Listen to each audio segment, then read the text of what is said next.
Okay, looks like we're live now. Um, this is gonna be the last hangout of the year. Next month I don't know how everyone's Christmas is gonna be and leading up to New Year's. So I was like, this can uh this can be the last live hangout of 2015. So just kind of wanted to hop on and I sent links out to most of everybody who's been on the live hangouts all year long with us, and just kind of discuss what's happened with us, since we started doing this and where we're at now. And so yeah, that's kind of what I want to do. And Jim, how's it going, man? Good, good, very good. I'm trying to get price tags off of these filters I bought at a thrift shop, and they wrote it Oh, on mark, and it's hard to get the. I've been trying Goo Gone. I tried out rubbing alcohol, and I have a question for you guys. When you go to get books, they look like they're brand new, but they have a little black marker on the bottom of the book, so you can't return it at a bookstore. mhm. Get that black marker off. Is there a way? I Um, tried sanding it down with sandpaper, just kind of skimming across it. well, I'm I mean, losing I, the book. I I usually just cover it up with the label anyway. If we're shipping it in.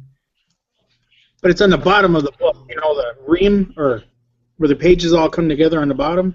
Oh, okay. Wish I had one here. Yeah. Right here. Ah, okay.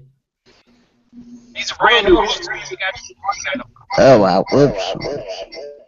Oh, echo, echo. Okay, now I'm off mobile. I'm back. Okay. Man, Jim, I don't know, man. I haven't ran into that problem. Actually, I ran into that problem the other day. I had a book I was scanning in last night into my shipment, and I didn't pay attention when I bought it, and I looked at the side of it. Somebody wrote with their name in pencil all down the side of it, like on the pages. So I don't know what I'm gonna do about that. I was like, I'm just gonna give the book to somebody then. But do you guys know, Mike? I know you don't do too much thrifting anymore, but Jim was saying he has a book that has like a marker on the pages. Like, you want to show him, Jim? Sure. This is the book here, but it's brand new, except it's got this. Oh, okay. Someone, they put the marker on there, so I can't go back to a bookstore and say, "Hey, I'm returning it." I'd like to sell it almost new, but I mean, I would it mark it as wasn't for like, that.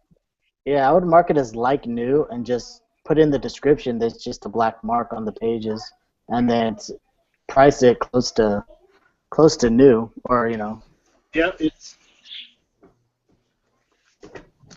that's what Yeah, I would do. But I've never listed a new book. Like there was one book that clearly you could see it was new, but I don't know. Like, I got it at half price books.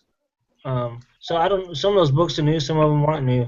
So I've just never put a book as new because I don't want somebody to say something's wrong with it, and I don't know. I just always put everything as used as far as books go, yeah, unless it's still in the packaging.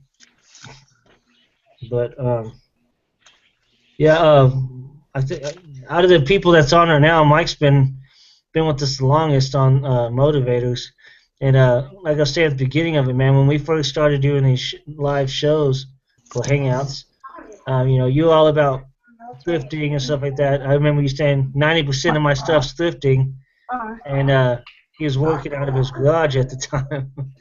And I remember all that. And so now we're yeah. almost on the last week. I mean, basically, we're on the last week of the year, and now you like mainly wholesale. And it's just kind of cool how things have changed along the way. So Yeah. I did thrifting just so I can get my bankroll up. I really enjoyed it. I still enjoy it. I'll go in there every once in a while. But yeah, I did that and just to get my bankroll up, and then I wanted to expand my business a lot quicker, so got into wholesale. Not much of a retail arbitrage person, even though I still have to do it in order to keep up my numbers. But yeah, wholesale is where my 2016 is going to be going. Probably 90% of my inventory is probably going to come out of wholesale now for this Yeah. next year. See, I mean, like what you're talking about is probably, I'm still in the thrifting now, but who knows? This time next year, I may be all about wholesale too. Yeah, I mean it's fun. It's a lot easier though. I mean you have to put out a little bit more, but when you buy wholesale, people think that you have to buy like 50 of one item, which you don't have to. You can buy like case lots of multiple items. You could have like 10 different SKUs on just one wholesale pallet. Yeah. So it's like it's different than what a lot of people think, especially with closeouts. Closeouts you can get a lot more SKUs per pallet than you could just a regular wholesaler. Yeah. It's just kind of cool, man. Seeing the journey where we come. I think the first time that we started talking, you told me you did some shoes. I think you were into shoes. Yeah, You were selling. I was doing shoes too, yeah. Yeah. But I mean, I still do shoes every once in a while, but they're just so darn expensive to get into. You have to have a huge budget. So, but I found another article, in the clothing area that has the same margins, but they only cost between $6 and $20 per item instead of busting out that $60 for one pair of shoes. Oh yeah. Yeah, dude. I still can't bring myself to spend over $10 on one item. Man. You wouldn't have liked what we did tonight. We went and bought some toys still. I'm like, I can't. The history on these toys we buy is just so good. They'll sell even after Christmas for a decent margin. I think they cost us, I don't know, like 40 bucks a piece. They should sell for like 130, 120. Yeah. See, I've learned that the higher priced you buy, the less competition there is. So you don't have to fight for the $5. So if you're buying items at, $1 to $20, everyone and their mother is going to be buying that, and you're going to be fighting, 20 pages worth of people trying to get that $5, and that's what's going to tank the price. You go higher to a higher level, 30, 40, $50 per item, less competition. So you'll make a higher profit or a higher ROI when you buy higher items as well. But More risk, but at the same time, more reward. You gotta. Right. Ultimately, that's probably where my 2016 is going. We did like a lot of lower price things in the middle of the year this year. We're just gonna have to aim for more higher price or find a better way to do things. Scared money don't make money. Exactly. Yeah, I'm gonna get a little bit more into doing some retail arbitrage, but mainly with the groceries. I found a few items that have sold pretty fast for me once they hit the warehouse. So I'm gonna try to start going deep on some of these items to see how that goes because I've never really done that. Usually when I'm buying like two or three of the item and just keep sending it in. And here lately, within the last 2 months, every time a couple of my items I have, every time they hit within 2 days, they're already sold. So, I talked to Mike about that a little bit today. I was gonna talk to you, Ryan, about it too, because I know you do. I know you do a bunch of groceries and stuff. Mm-hmm. Like when you find an item that you think is good that's selling decently, how deep would you go on the first? Depends on the rank. Depends on my margin. Depends on if I can do a bulk order. I've gone 500 deep on things before, especially candy that I'm able to get in large bulk quantities from. I have 500 of two flavors of candy up at Walmart, up by my office. I have to go pick up when it's not raining here. It's not fun loading boxes when it's raining. But yeah, I mean, we bought some coffee. Like people were saying though, there's ups and downs this year. We bought some coffee thinking, oh, this will be awesome. There's like some pumpkin spice coffee. I bought 300 of them, and we have 249 left, and we've had it in there for like close to 2 months, maybe. So I mean, there's definitely like pitfalls. I'll say that's like my only one. But That's really been a that stuff thing. might sell after the holidays. If the expiration date is still good after the Through holidays. June, so it's worth a shot. Yeah, demand is going to go up because people are going to get that pumpkin spice craving in February or Yeah, something. the item that I've found for the last 3 to 4 months, it's fluctuated between 17 and 25,000 in groceries. Oh, you should be Um, good. For how long though? What did you check the Keepa graph and Camel and see uh, how where it was at I the rest just of the day? I just know from personal experience of, every time I get a spokesman, we go try to get 2 or 3 of them and send them in, and that's just how it's been for us. But that's just things that I'm thinking about next year too, starting because if I start going deep on some of these items that sell quick, I'll get more money more fast. Yeah, I But mean, yeah. If you've already sold a multiple of those, like at least 5 altogether, and they're selling quick, I just go ahead and buy at least 20. 20 is not a bad number, and it's not gonna bankrupt you, and then see yeah, where that goes. You know. yeah. Oh, Um, Jim, I want to hear a little bit more about your story too, man. Like, where were you at the beginning of this year to what you're doing now? Um, very, very part-time. Um, I started selling books in thrift shops and stuff like that. Been looking out with some electronic. I love electronics. I buy stuff new out of boxes, and we have a Goodwill down here in St. Vinny's. I don't know if they have them over there. St. Vincent. I don't see St. anybody Vincent shaking of de their head. Paul's? Huh? St. Vincent of de Paul, or what? We call them St. Vincent's. They're a thrift shop around here. I've It's a heard of big. them before.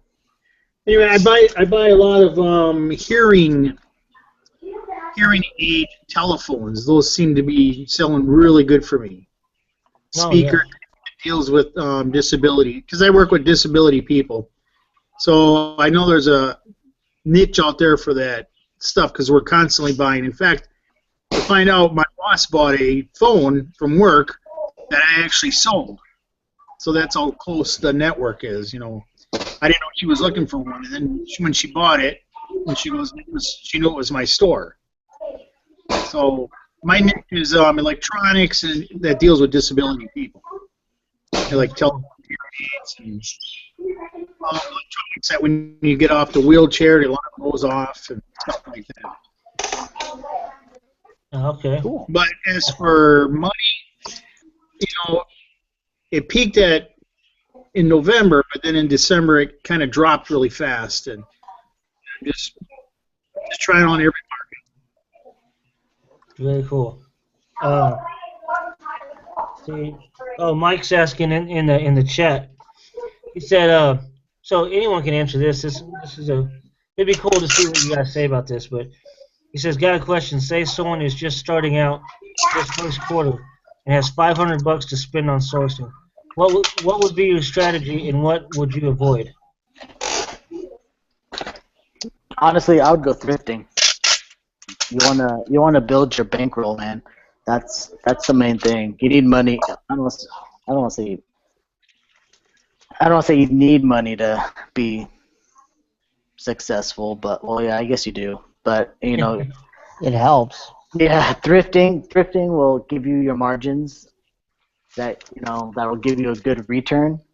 But then, if you want to get into like wholesale and retail arbitrage, you just gotta have that in your mind that you're not going to get the same margins you are at thrifting.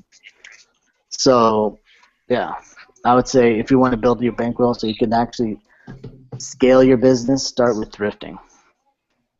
I would say clearance retail arbitrage, which is similar vein of thrifting. I don't know. I'm not against thrifting.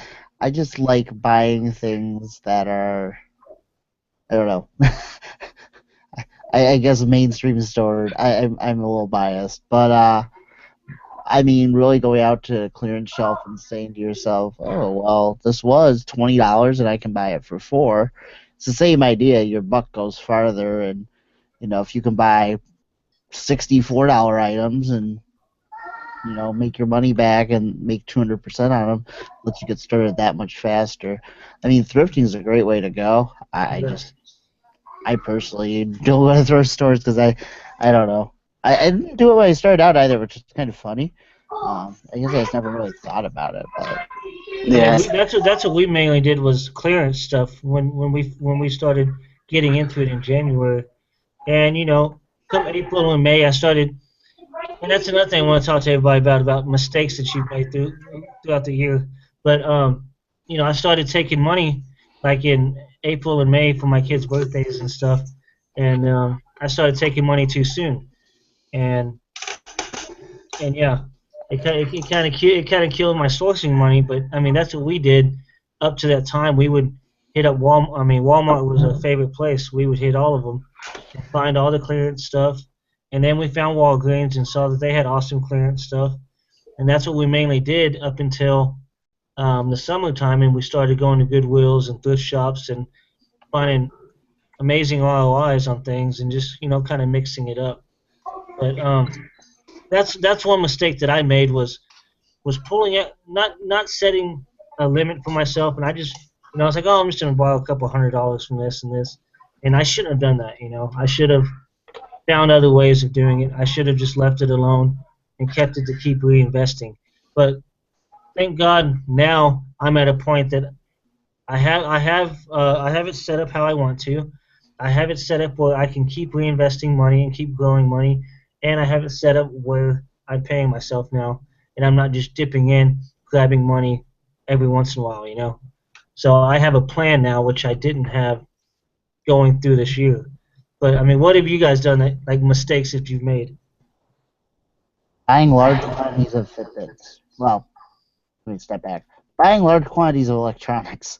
Um, I've been so spoiled by the grocery market, which has, I don't know, my average returns is probably 1%.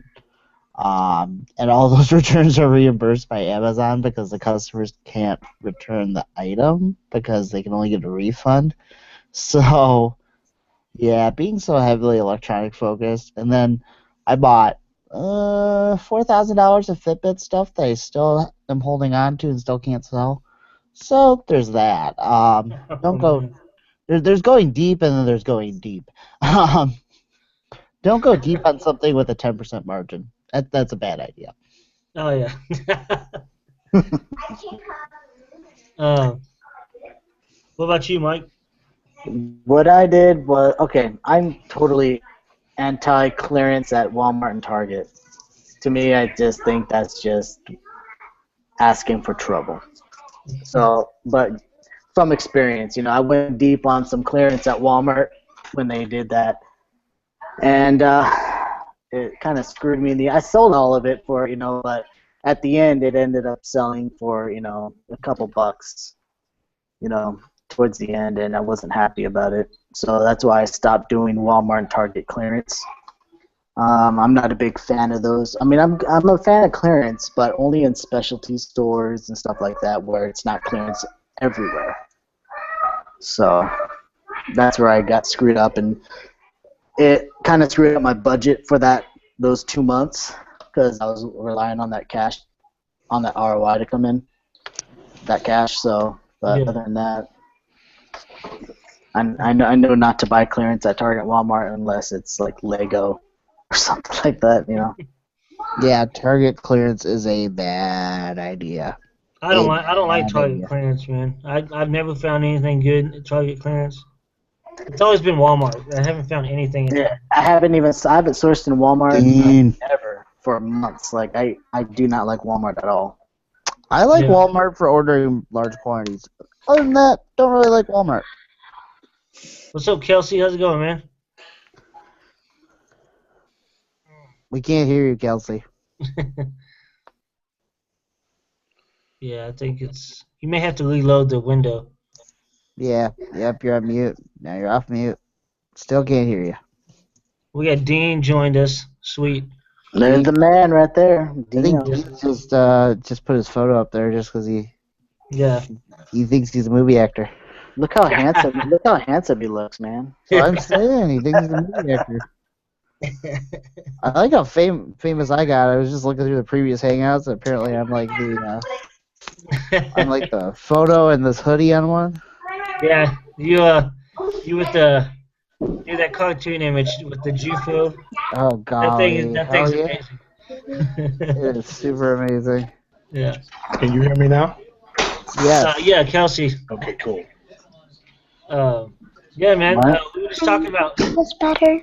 where we were at the beginning of the year, where we're at now. What mistakes have we made along the way? Anything you can share with us?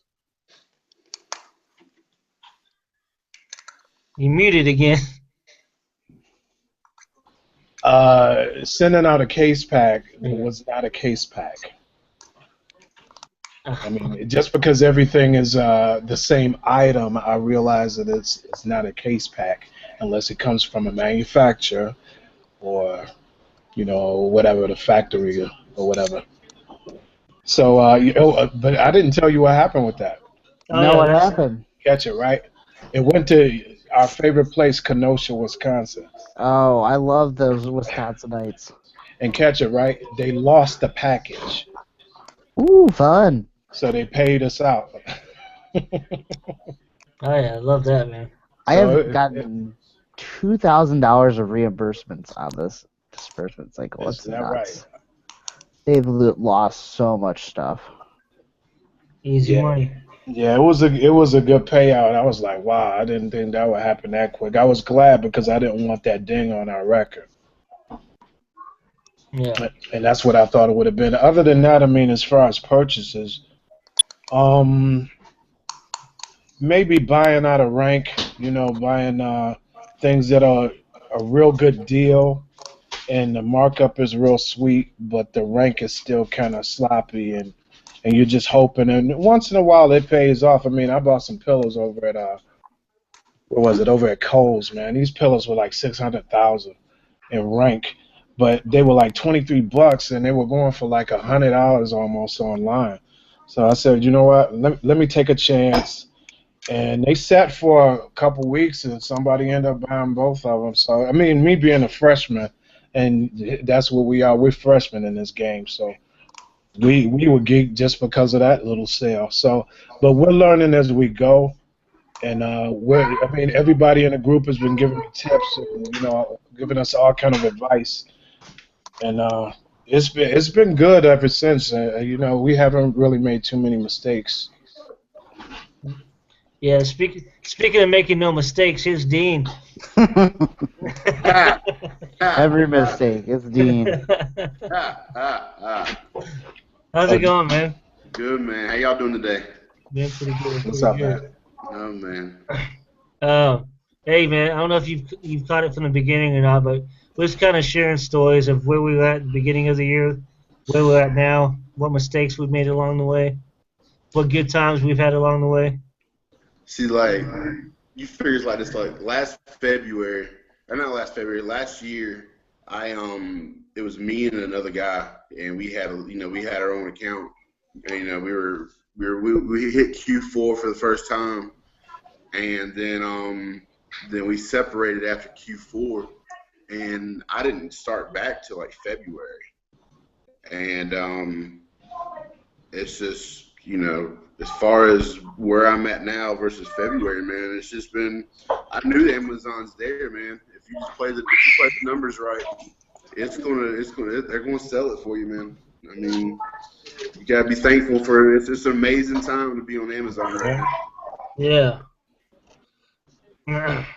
So I mean, we've all seen what the dean can do. I gotta call you the dean now. So. Whatever, man. I just lucked up, man. You can't touch them, man. You can't touch them. Kryptonite. It's something, man. Is it that bad? I never thought in my wildest dreams that I'd be at where I'm at right now, man.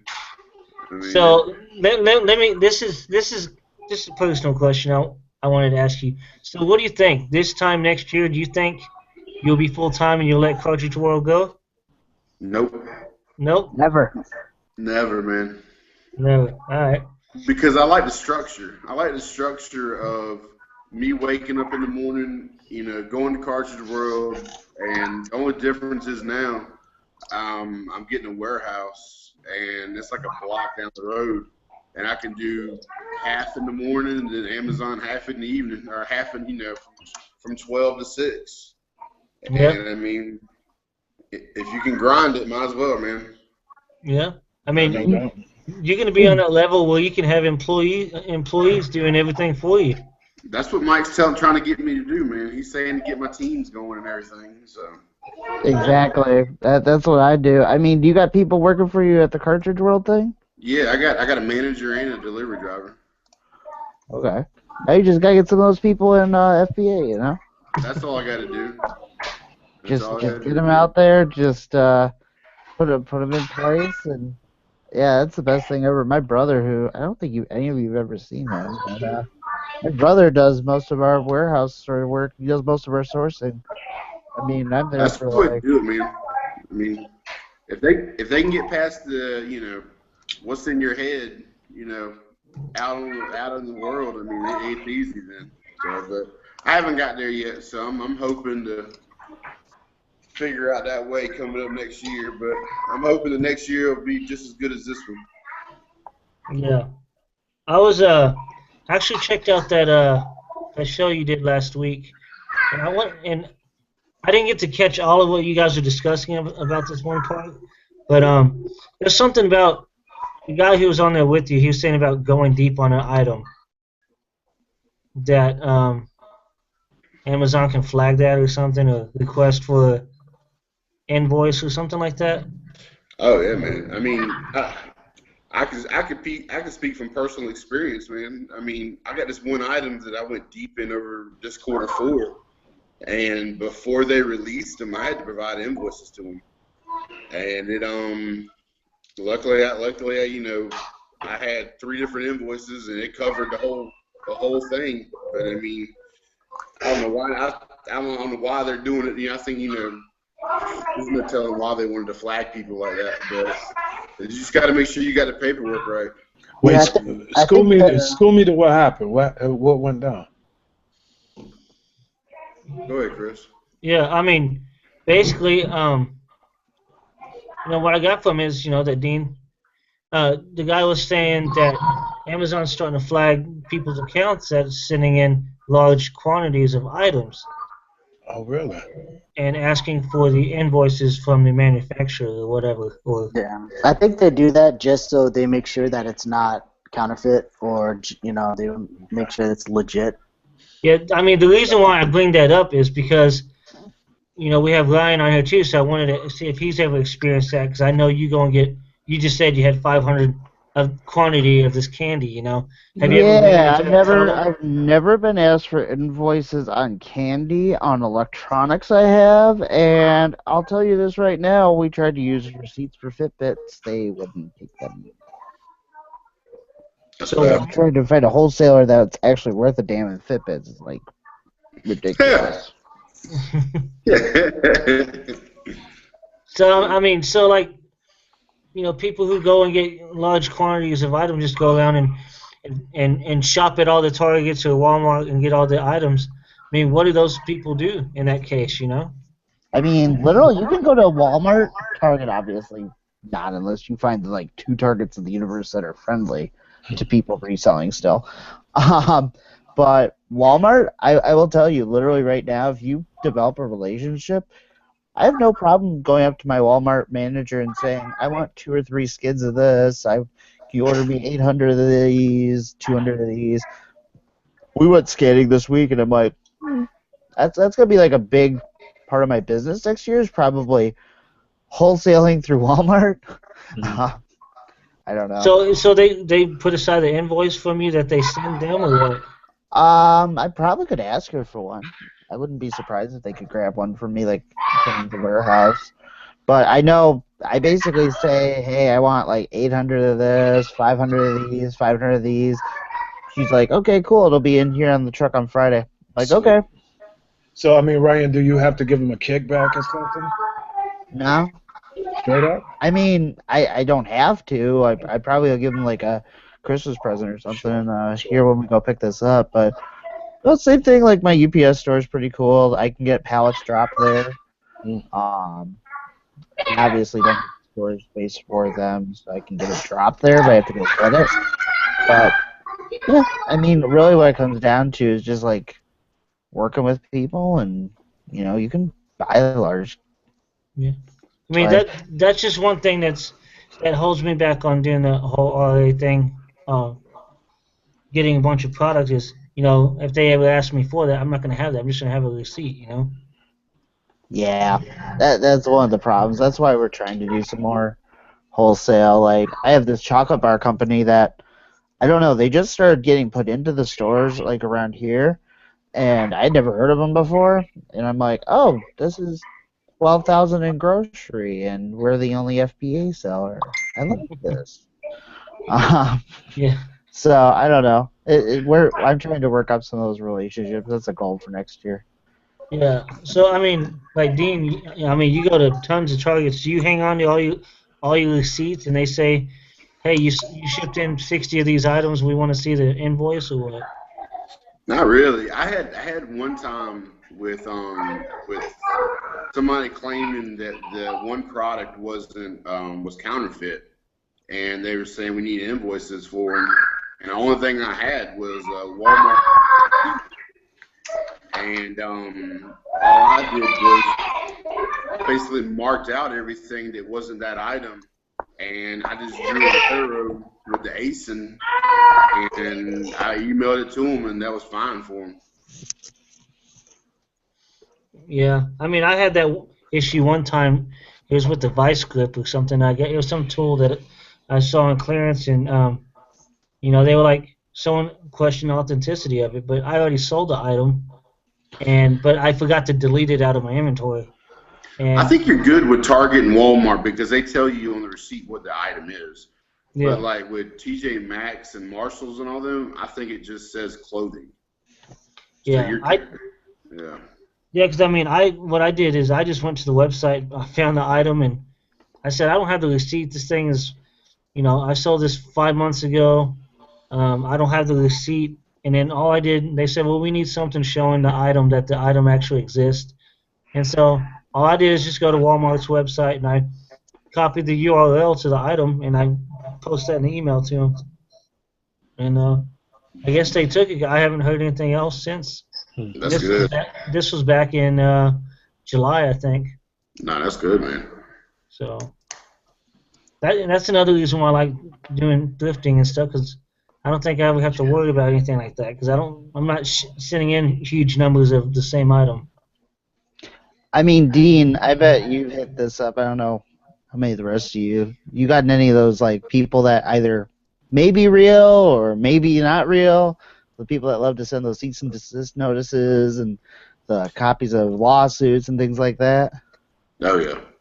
Yeah, I've gotten those too. Yeah, I asked them what product and they never respond back. I had one that actually filled out a court document that looked fairly real, so I pulled the listing on that thing, but everybody else I've ignored. Never had an issue. I got something today, and it was all in Chinese, and I was like, what in the hell? I got Yeah. I reported that. Yeah, I marked that as no response required. Yeah, I just sent that back to. I sent that to Amazon and let them know about it. No, but there's people out there, like especially electronics. This happens a lot in. I figured it happens in a couple other categories, but like people that go crazy and they're like, "You're selling Nebo." I don't even know what that good product was. Oh, I think it was those Dr. Dre not Beats, but like another one of those like high-end headphones. They're like, "Oh, we have a patent on this, and you can't sell it," and blah blah blah. They're like, we're going to file in the District Court of Oregon. Here's the thing. Yep. So, I don't know. I was just curious if anybody else would check Was that out. was that for a retail arbitrage item or a wholesale item? Retail arbitrage. That was a Radio Shack fine. Autodesk. The people just wanted you off their listing. Yeah, I took it for them because, like, either they did their research and they found out the lawyer's real name for the company because, like, it was legit on LinkedIn, or and or they like made sure his email like looked real enough. I'm like, enough of this is piecing together that I can take like a Well, $40. couldn't you contact the manufacturer on something like that just to say, hey, are we allowed to resell your products? You know? Yeah, there's some history with them on different Amazon forums and the internet in general that they just were not very reseller friendly. So I just was like, $40 loss, peace out.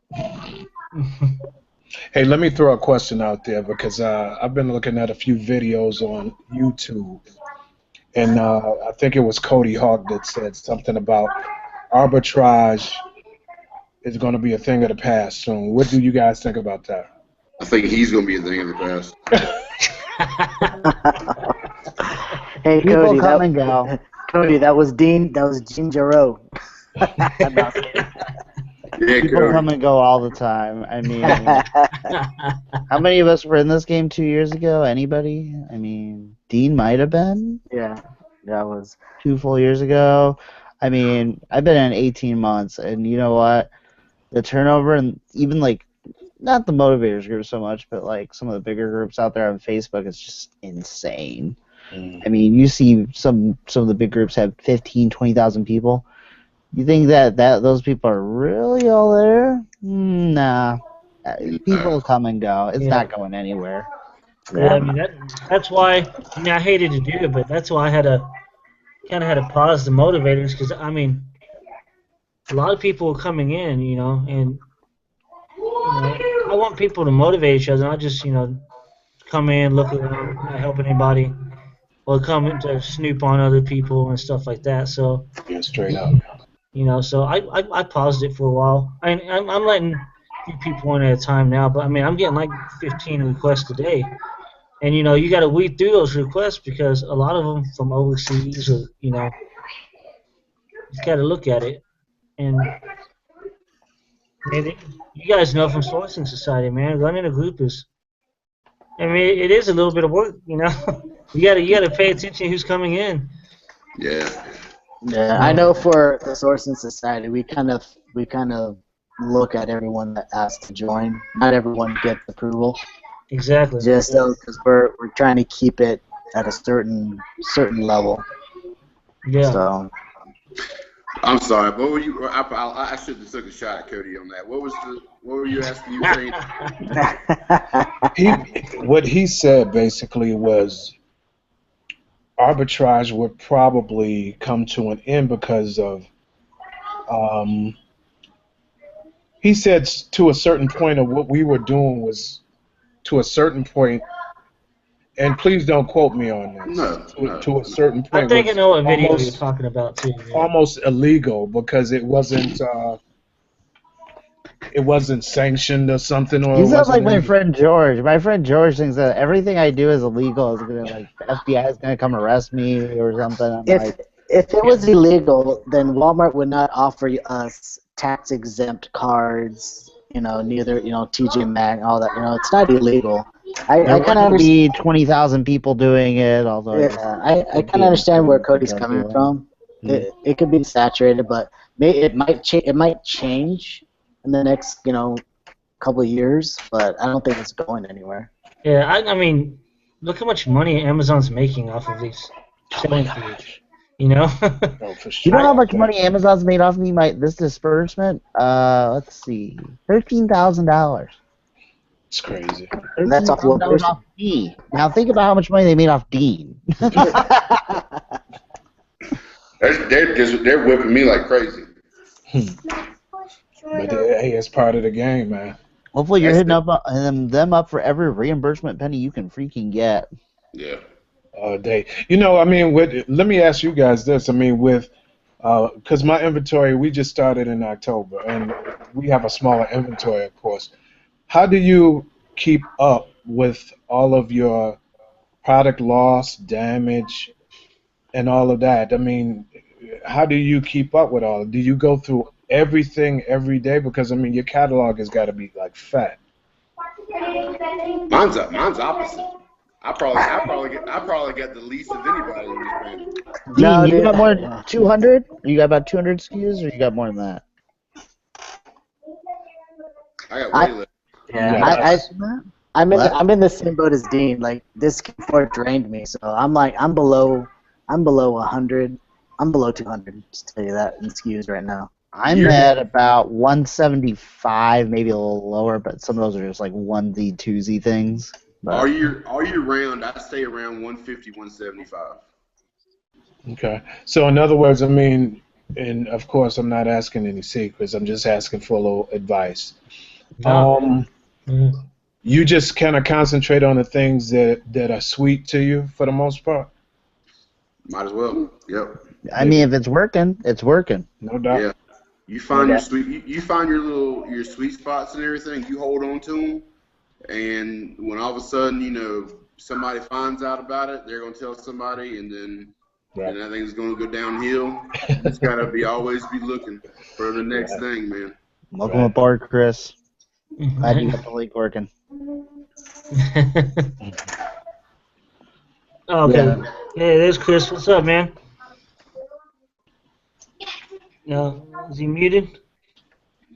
I think he may be He's muted. Nope, maybe. Not now. You may just have to refresh the window. Sometimes it does that. You guys need to have a sign and hold it up and say you're muted, so we'll know. Yep, he might come back. But yeah, Kelsey, I guess as far as what you're asking, like managing like things like returns and reimbursements and stuff, Right.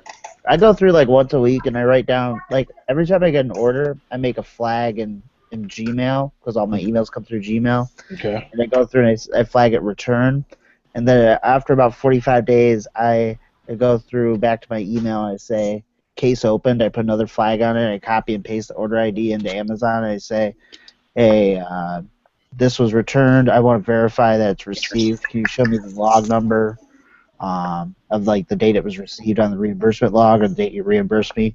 If not, please investigate and reimburse me. That's kind of what I do. Yeah. Yeah, I mean, they've been pretty cool about reimbursement. They haven't really given me any squabble, but tell me this: how do they come up from time to time? I wonder, how do they come up with the reimbursement amount? How does that work? I've Chris, you wanted want that to tackle myself too. Yeah. Oh, I can give you a little insight. I don't know if Mike has anything to share. I'll let somebody else talk for a minute. I don't know.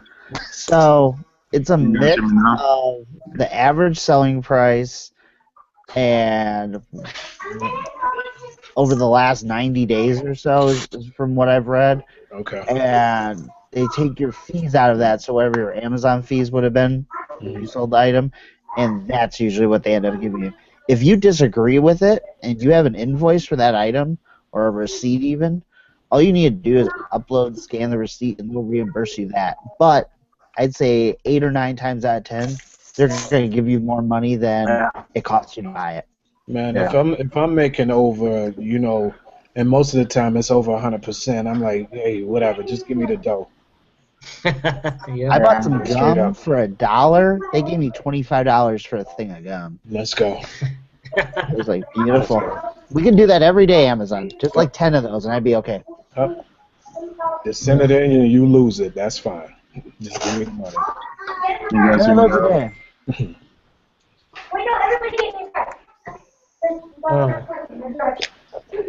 But there's one thing that is starting to bug me a little bit.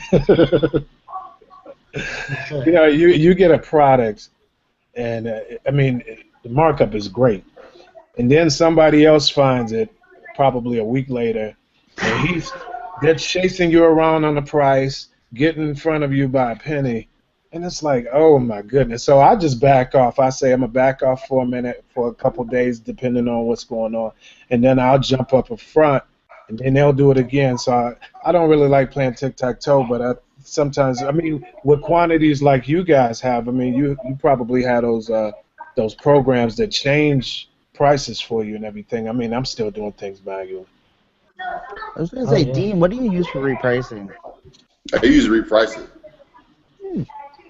Is that a good one to use?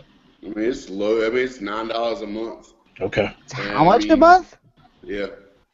He said $9. Yeah, $9. It beats the heck out of, oh God, what do you, App Eagle, that's 150 or whatever on the plan I'm on.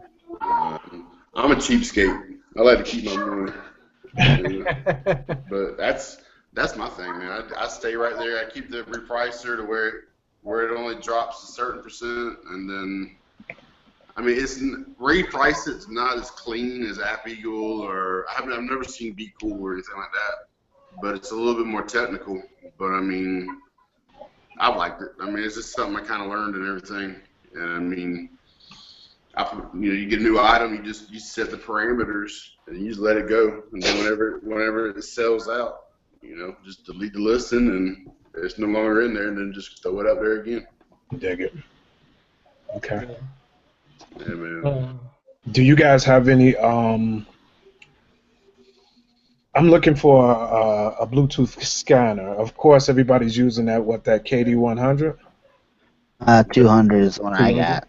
Now, is there anything comparable at a lower price to start? You got one of Mike's things. The big fat ugly scanner, that one I got. Yep. Yeah. Big what scanner?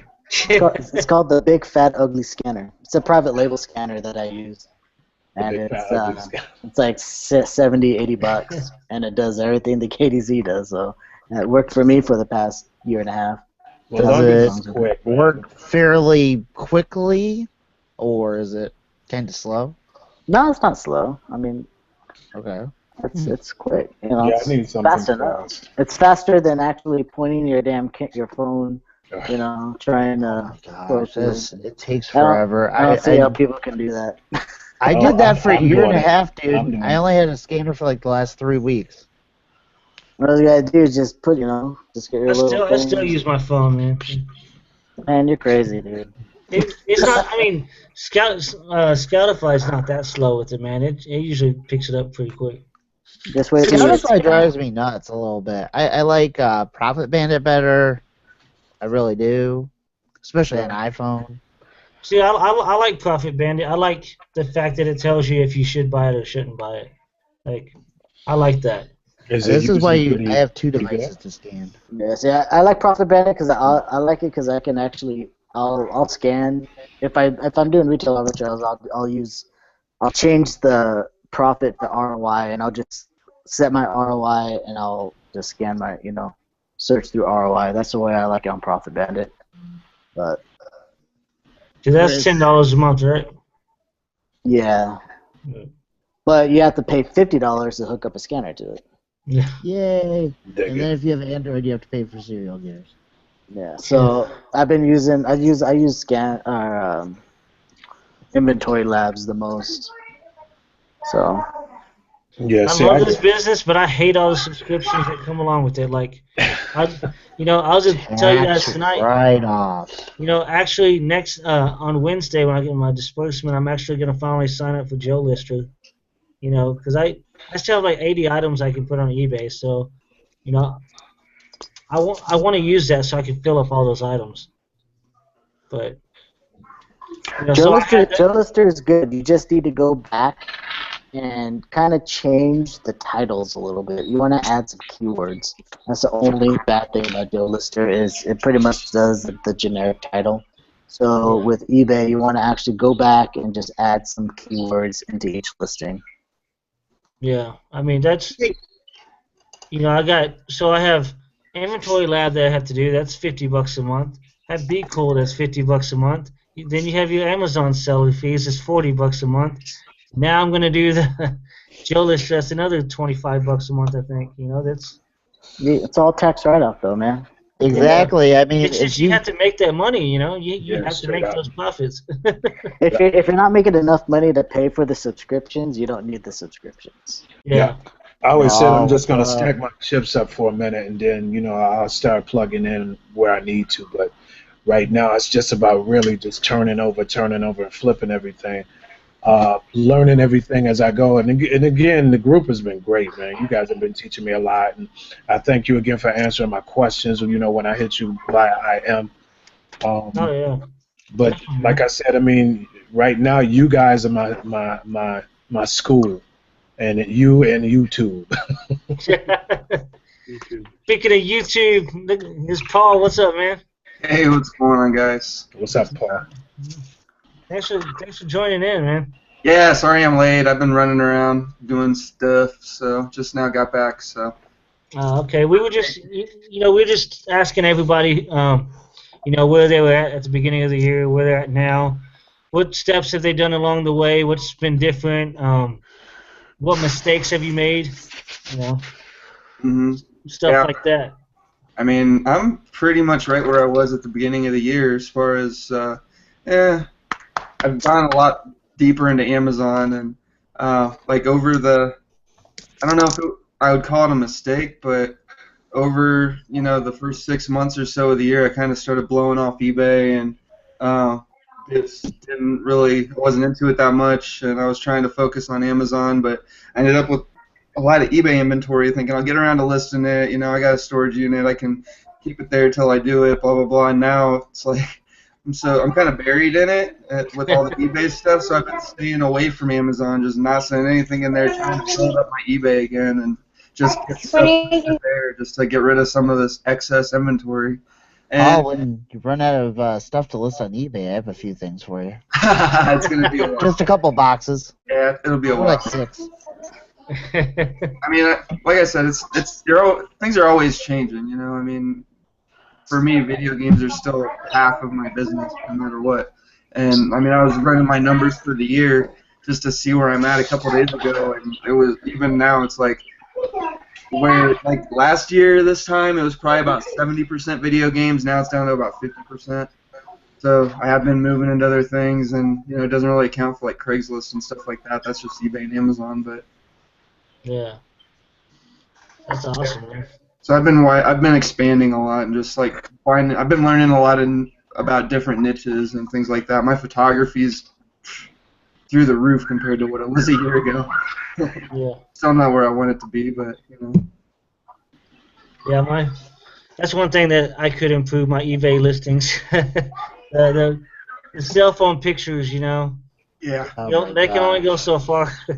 Yeah, I do not like using my cell phone. If you've got like an iPhone or something like that, then it can take good enough pictures. But I mean, having a tripod and having lighting, and you don't need a fancy backdrop. Just get a white poster board from freaking Dollar Tree for 50 cents, and that'll cover like 90% of your photos until you get into stuff like appliances and big stuff. Have a little trouble with like Guitar Hero guitars and stuff like that. But I just got a little sheet that I use for that stuff, and I mean, obviously you can't do that for Amazon, but I mean, you put 3 or 4 of those poster boards up next to each other, and then you just can go through and kind of take the line out with the photo editing if you need to do that. I mean, if you're building a listing on Amazon or you're making a listing, for me, I'm not gonna take pictures of a one-off, but if I've got something that I put on that I'm sending 2 or 3 of a shipment or whatever, something I'm constantly finding, I'll have my own pictures on the listing. I'll just use the same listing. I'll have a really good picture. Yeah, that's cool. So have you made your own bundle? Do you do any bundles or anything on Amazon? Not at all. I don't do bundles. Bundle. I mean, I've wanted to, but I feel one of those things. I feel like once I start doing it, it'll probably be easy, and I'll wonder why I hadn't started sooner. But I've got enough on my plate right now that I don't need to like spend a week learning about how to do all that too. You know what I mean? Yeah, like these guys. I think Mike told me about, because before I was just shipping everything into Amazon without putting labels on it. I was having them label it for me. And then Mike was telling me about, man, once you get 30 up labels, you just print them out and stick them on. And so I never did any of the like multi-packs on groceries and stuff like that. And I mean, I've missed out on so much money on that because multi-packs and groceries like sell like quick. Oh my gosh, that's like I do so many of those. Especially we did this tea that Starbucks released for Christmas. And 2 of them cost us like $10, and it's selling for like 27. So we make like a ton of money on each one. Yeah. Great. And it's not hard because you only put 2 things in a bag, close the bag, put a couple labels on it, and put it in the box. Yeah, but then if you were trying to sell one at a time and you were paying $3 a piece for them and selling them for $8 or $7, you're not making anything. Yeah. Exactly. Although I recently learned that paying $5 and selling for 17, I probably should have listed some as singles. Anyways, Yeah. I've yet to do that. I really want to make like a listing of a multi-pack that's not listed yet. But I've never done any of that. So I love bundles. I love them. Chris G from Hawaii, I want to talk to you because I haven't heard anything from you yet. So I don't. yeah, what's up, I man? want to feel left out. So I want you to say what's going on. I want to hear from you a little bit. Can you guys hear me? Yeah. All right, cool. I didn't know you guys could hear me. Yeah. I think Dean knows me a little bit from Facebook, but we live kind of close to each other. Too close to not be hanging out, but Right? we're gonna 2016. We're gonna Got it, man. But like I'm literally like just starting off. Like I'm wet behind the ears. I'm learning as I go. This group has really been helpful. Like I hit Dean up like 11 o'clock at night on Facebook. I'm like, yo, should I buy this? He's like, I don't know. And then like he goes and does research for me and sends me links to stuff that I should look at. I'm like, yo, like. Wait, you saying Dean does this? He yells at me. Shit, man. But it's crazy because I like to know what Dean like has time to sleep. You know what time it is? Other businesses and stuff, like you're trying to you know those schemes, like those pyramid scheme businesses and everything. Yeah. That's what this is. People That's really what this is. helping each other in those. But like with this is like everybody's like everybody's like for themselves, but they still like in this group like they still help each other out. Like yo, this is how you make money this way. Yeah, you don't get anything back out of it really. Like, but they don't. But like I'm still like brand new to this stuff. Like I've been doing online arbitrage, just buying stuff like that I think that would sell for more profit, and I've been finding like little links and stuff here and there, but I don't know the key to Amazon yet, but hopefully I get to like I know everybody doesn't know the key, but you know that the key ring that the janitor used to carry around in your school that had like 7,000 keys on it? That's kind of it's kind of like that. Looks like. But it's more so like what should I buy? Like let's see like a product like this Powerade. If I see it on the shelf, like should I buy it? Like I don't know like what rankings to look at, what margins to look for and stuff like that. Because like in my mind, I'm thinking like I get something, I sell it for double the price, I get a profit. But then I gotta think, I got all these fees, I got shipping fees, I gotta buy the boxes to go into. Then I get like 50 cents out of it. So I'm more so trying to build my mind around like the business aspect of it, more so than just getting something and selling it, flipping it. Mm-hmm. My rule for people that start out is the rule of 3. That's why I'm holding 3 fingers up. If you can buy it for $5 and sell it for over 15, you're doing well, for example, because that leaves room for you to wiggle if somebody else comes in and dumps like 400, or somebody else comes in and your Amazon fees are higher than you expect. Because really what the rule of 3 goes into is a third for your cost, like what it costs you to buy the item, a third for Amazon, and a third for you. Yeah. Yeah, that is going to be hard, though, especially when you don't know what to buy. So you're going to have to build that inventory, that buy list. But are you using just the Amazon Seller app to scan, or what? Yeah, it's because like I don't want to subscribe to something and then like I'm not even buying that much stuff to like even profit. I'll be losing money by having. Profit Bandit is only $10 a month, and it's totally worth it. If you Yeah, Profit Bandit is good. Yeah, but I would say if you can put the $10 in, Profit Bandit's worth it. Yeah. What I would do, I would raise like I think it's on Profit Bandit as well, where you can actually input your shipping fee, like 50 cents per item, whatever. I would Make up that higher. Yeah, make it $1 per item. That way, it's not going to be $1 per item unless it's like heavy as hell. But that way, you're guesstimating on the high side. So if you're making $10 on something, you're guesstimated on the high side. So you're really going to be making 13 or something. So every time you scan, that dollar figure is always going to be factored into your profit and your price. Okay. Yeah, and I'd say starting off, it's better, much better. And you might have heard this earlier when we said this, but I think Kelsey was asking, like, how do we know what to go deep on or something like that. I don't know if he asked that or if I just imagined it. But really, what the best thing to do, go super wide. Like, if you can sell it, buy one, buy two, test it out. Don't buy 40. Not when you're starting off. I can buy these things and they're only $250 and they're selling for $16, but Not really Fitbits.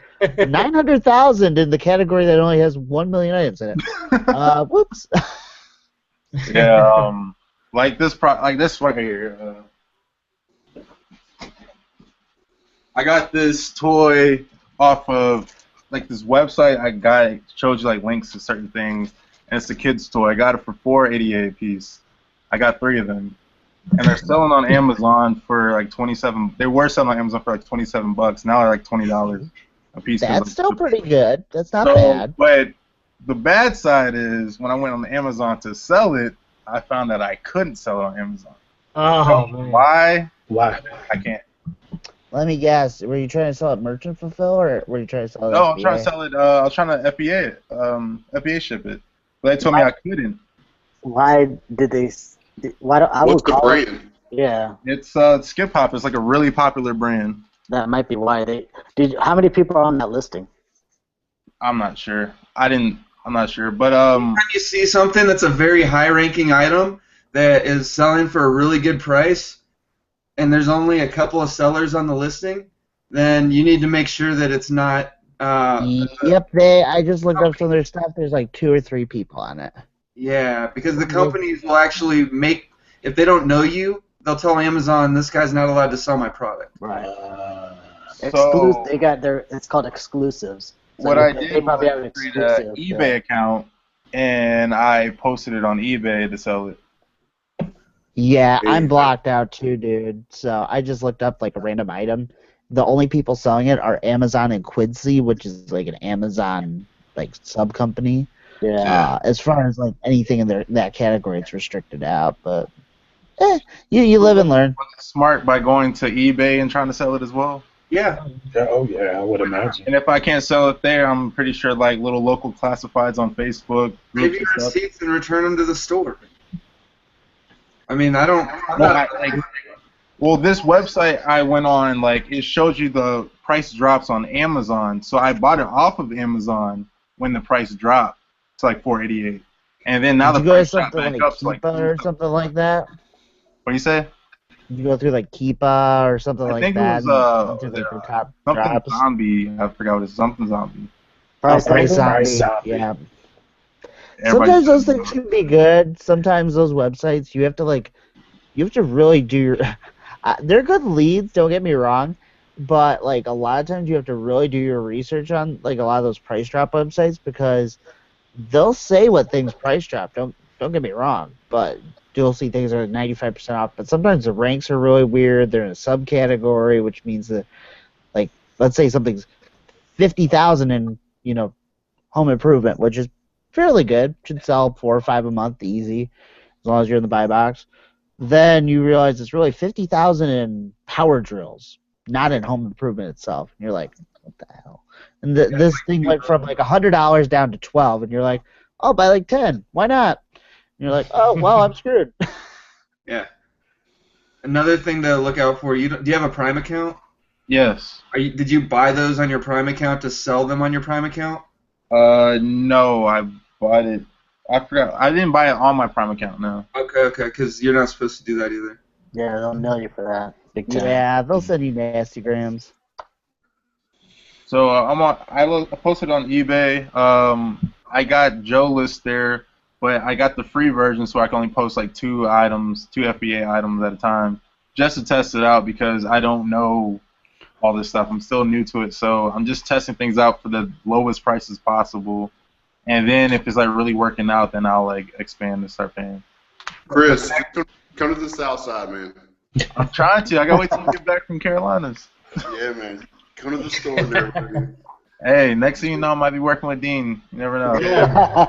You come to the store and everything, and me and Steven will We'll school you, man. That's what's up. You see, you got people closer to school you, man. That's No, but honestly, it was crazy that I Let's all joined the get group together. and then that we posted will. something in the group, and I was like, let me see where this person's from, like, so I get a an aspect like when people are buying certain things. And I saw Jacksonville.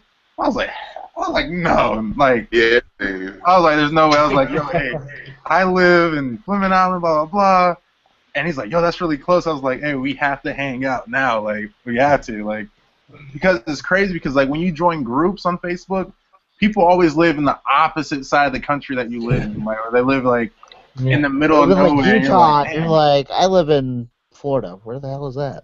yeah. I mean, Last week, one of the girls that came on this show is from, like, the other side of town from me. So we were talking for a minute. That was kind of interesting. Oh, yeah. Kelsey lives, I don't know, probably 45 minutes from me, and Derek, who was coming out of the show quite a bit, lives, I don't know, like 45 minutes to an hour. We actually have, I don't know, Dean, you guys have something like this. I thought Sean Mayo was doing something in Florida. I don't know if it's like anywhere near you, but Yeah, see, like I have nobody trade in group. Dallas, man. Like, when I People in realized Texas, Dean was there's gotta a be. big baller, I realized Dean was a big baller when I told him what I have in my savings account, and he was like, yeah, that's a good starting point. I mean, you're all geeked up and everything. He's like, yeah, right. He's like, oh, you just use half of it, and then we can expand from there. He's like, oh yeah, that's a good starting point. I'm like, dang, like that's my whole savings, like that's all I got. Oh man, because I see, because you're in Jacksonville, man. There's so much potential there, man. There's so much potential Huge there, especially area. where you are, man. I mean, it's Yes. endless over there, man. Yeah, see, everybody in Texas is like in Austin. I mean, there's so many resellers in Austin, but Where are you from, Chris? Dallas. Oh, dude, you need to get a hold of Mike McCluskey.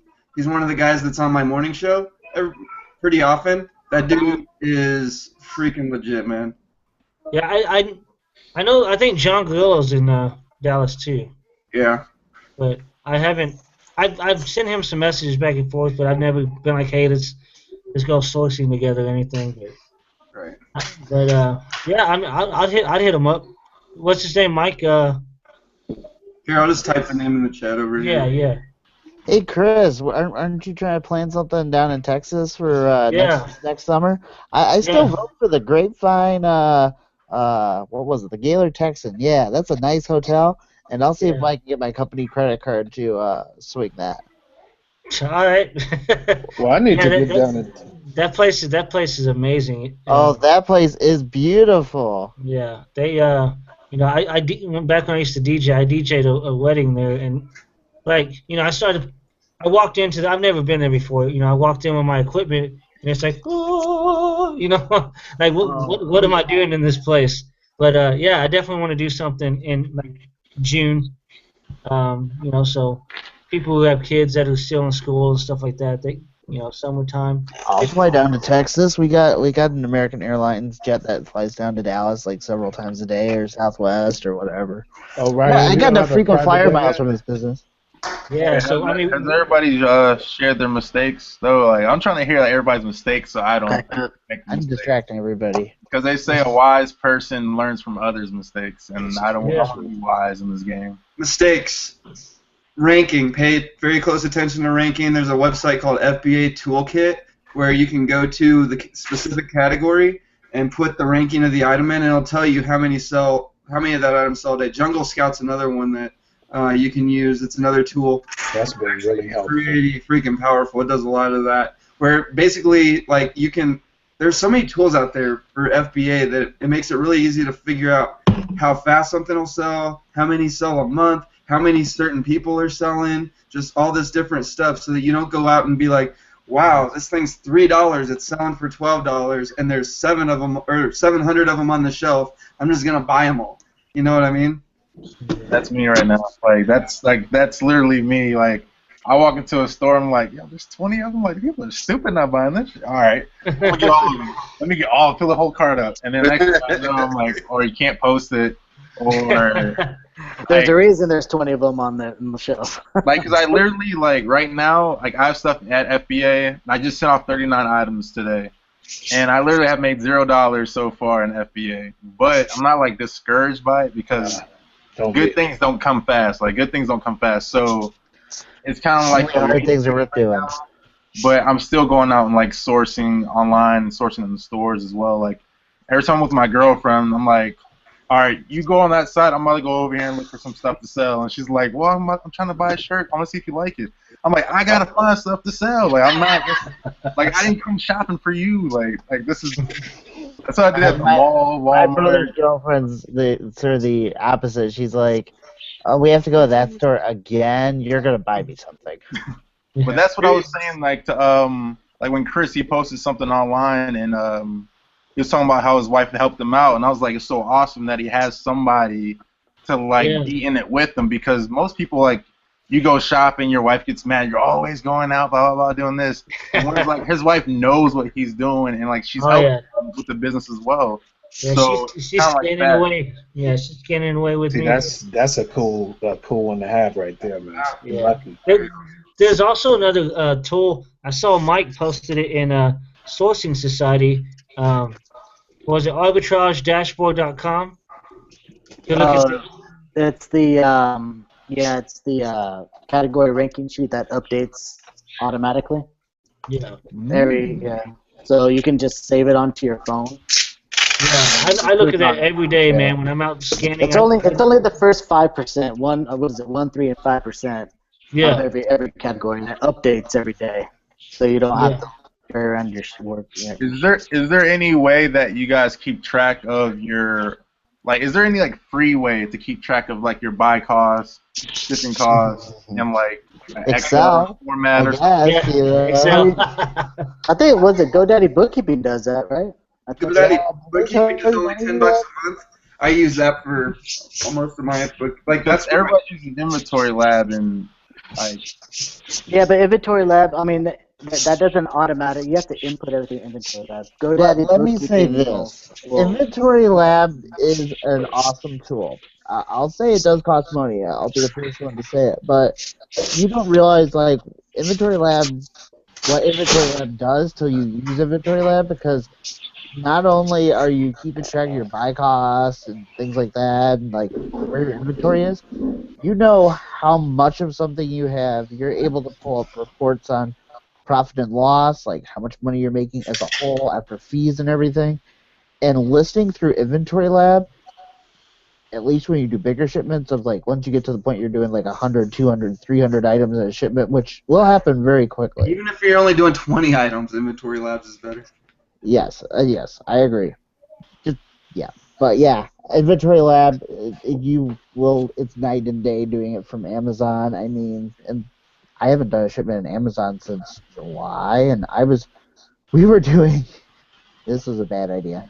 We were doing like $40,000 a month in sales and not using anything to keep track of our books except Excel.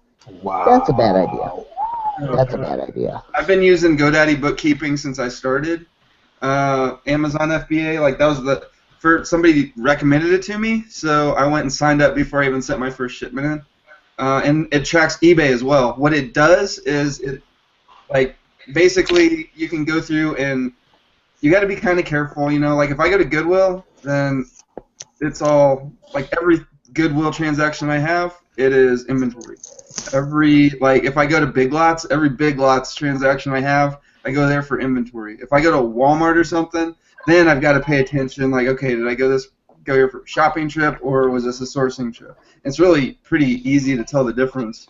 But I mean, it's you have to do some minor tweaking. But the only problem with it is it's like at the end of the year, it just tells you how much you spent, how much you made, what your expenses were. It doesn't break everything down and itemize everything. But that's where if you want to do that, I don't think the IRS cares, but if you want to do it that way, you got to go through Excel or have an accountant. Yeah, having an accountant may care. Depends on your accountant. I deal with accountants all day at my day job. Some accountants. Yeah, speaking of that, you know, it is the end of the year, so I was thinking I can use my Inventory Lab to show the CPA or whatever what my expenses were for the year, how much I actually made. I mean, is that what you guys do? Yes. I would recommend if anyone is planning on getting a CPA or does not already have one, go looking for them this week Even if they can't make an appointment till after Christmas, that's fine. But the closer and the faster you get into January, the more and more likely they are to charge you more money. Um, if they're Not only smart. that, but they'll have less time to spend with you. Yes, and you won't get as good of advice. If you can do something, if you can meet with them before the end of the year and act on something, you could potentially save yourself a lot of money. A lot of money, like thousands of dollars, depending on whatever's going on in your situation. So earlier you guys were saying that certain things were tax write-offs. Like, what Mhm. exactly were those things that you were talking about? Amazon fees are a huge one. Oh, is that right? Like the Inventory shipping lab. fees or write-offs? Oh yeah, any expense, any cost of business, and that it's not just cost of goods. Like any eBay fees, any shipping fees that you incur, any Shipping supplies, mileage. Keep track of your mileage. Like, write down what mile you start at in your car to drive to the store, then write down what mile you get back from the store at. If you keep track of that, that's 50 cents a mile. That's a tax But deduction. do you have to have a LLC or like a business to like write that off, or can you do it your personal own write-off? I'm I a am not a lawyer. yeah, exactly. We're not Well, tax advisors. We just- I talked to somebody who does, and they said that you can do it on your personal as an I'm- income. And I did sales for 10 years before I started this, and I wrote off my mileage from my job. I just kept track of it like Brian said, and yeah, it's 50 cents a mile. I mean, we're talking, it's like, oh, you get done with your taxes and you owe so much money, but then you've got to write off 25,000 miles on your vehicle. It's at 50 cents a mile. That's a pretty good chunk of your Yeah, no doubt. bill right there. what I would say, especially if you've done something this year over a couple $1,000s, if you've done more than a couple $1,000s and are listening to this, you might be doing well to talk to a CPA. Even if they don't save you money, at least next year, if your plan is to grow, which hmm most people's plan is, um, I mean, if you make you more than will save. 500 bucks, you have to file. Yes. Well, not a lawyer or a CPA. You should file. Yeah. That's all I will say.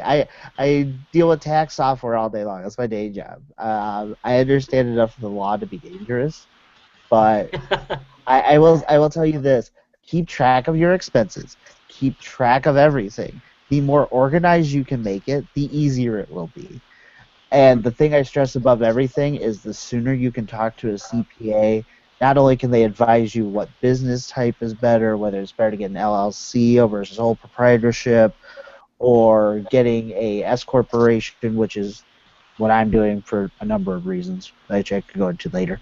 Um, but there's benefits and disadvantages to everything.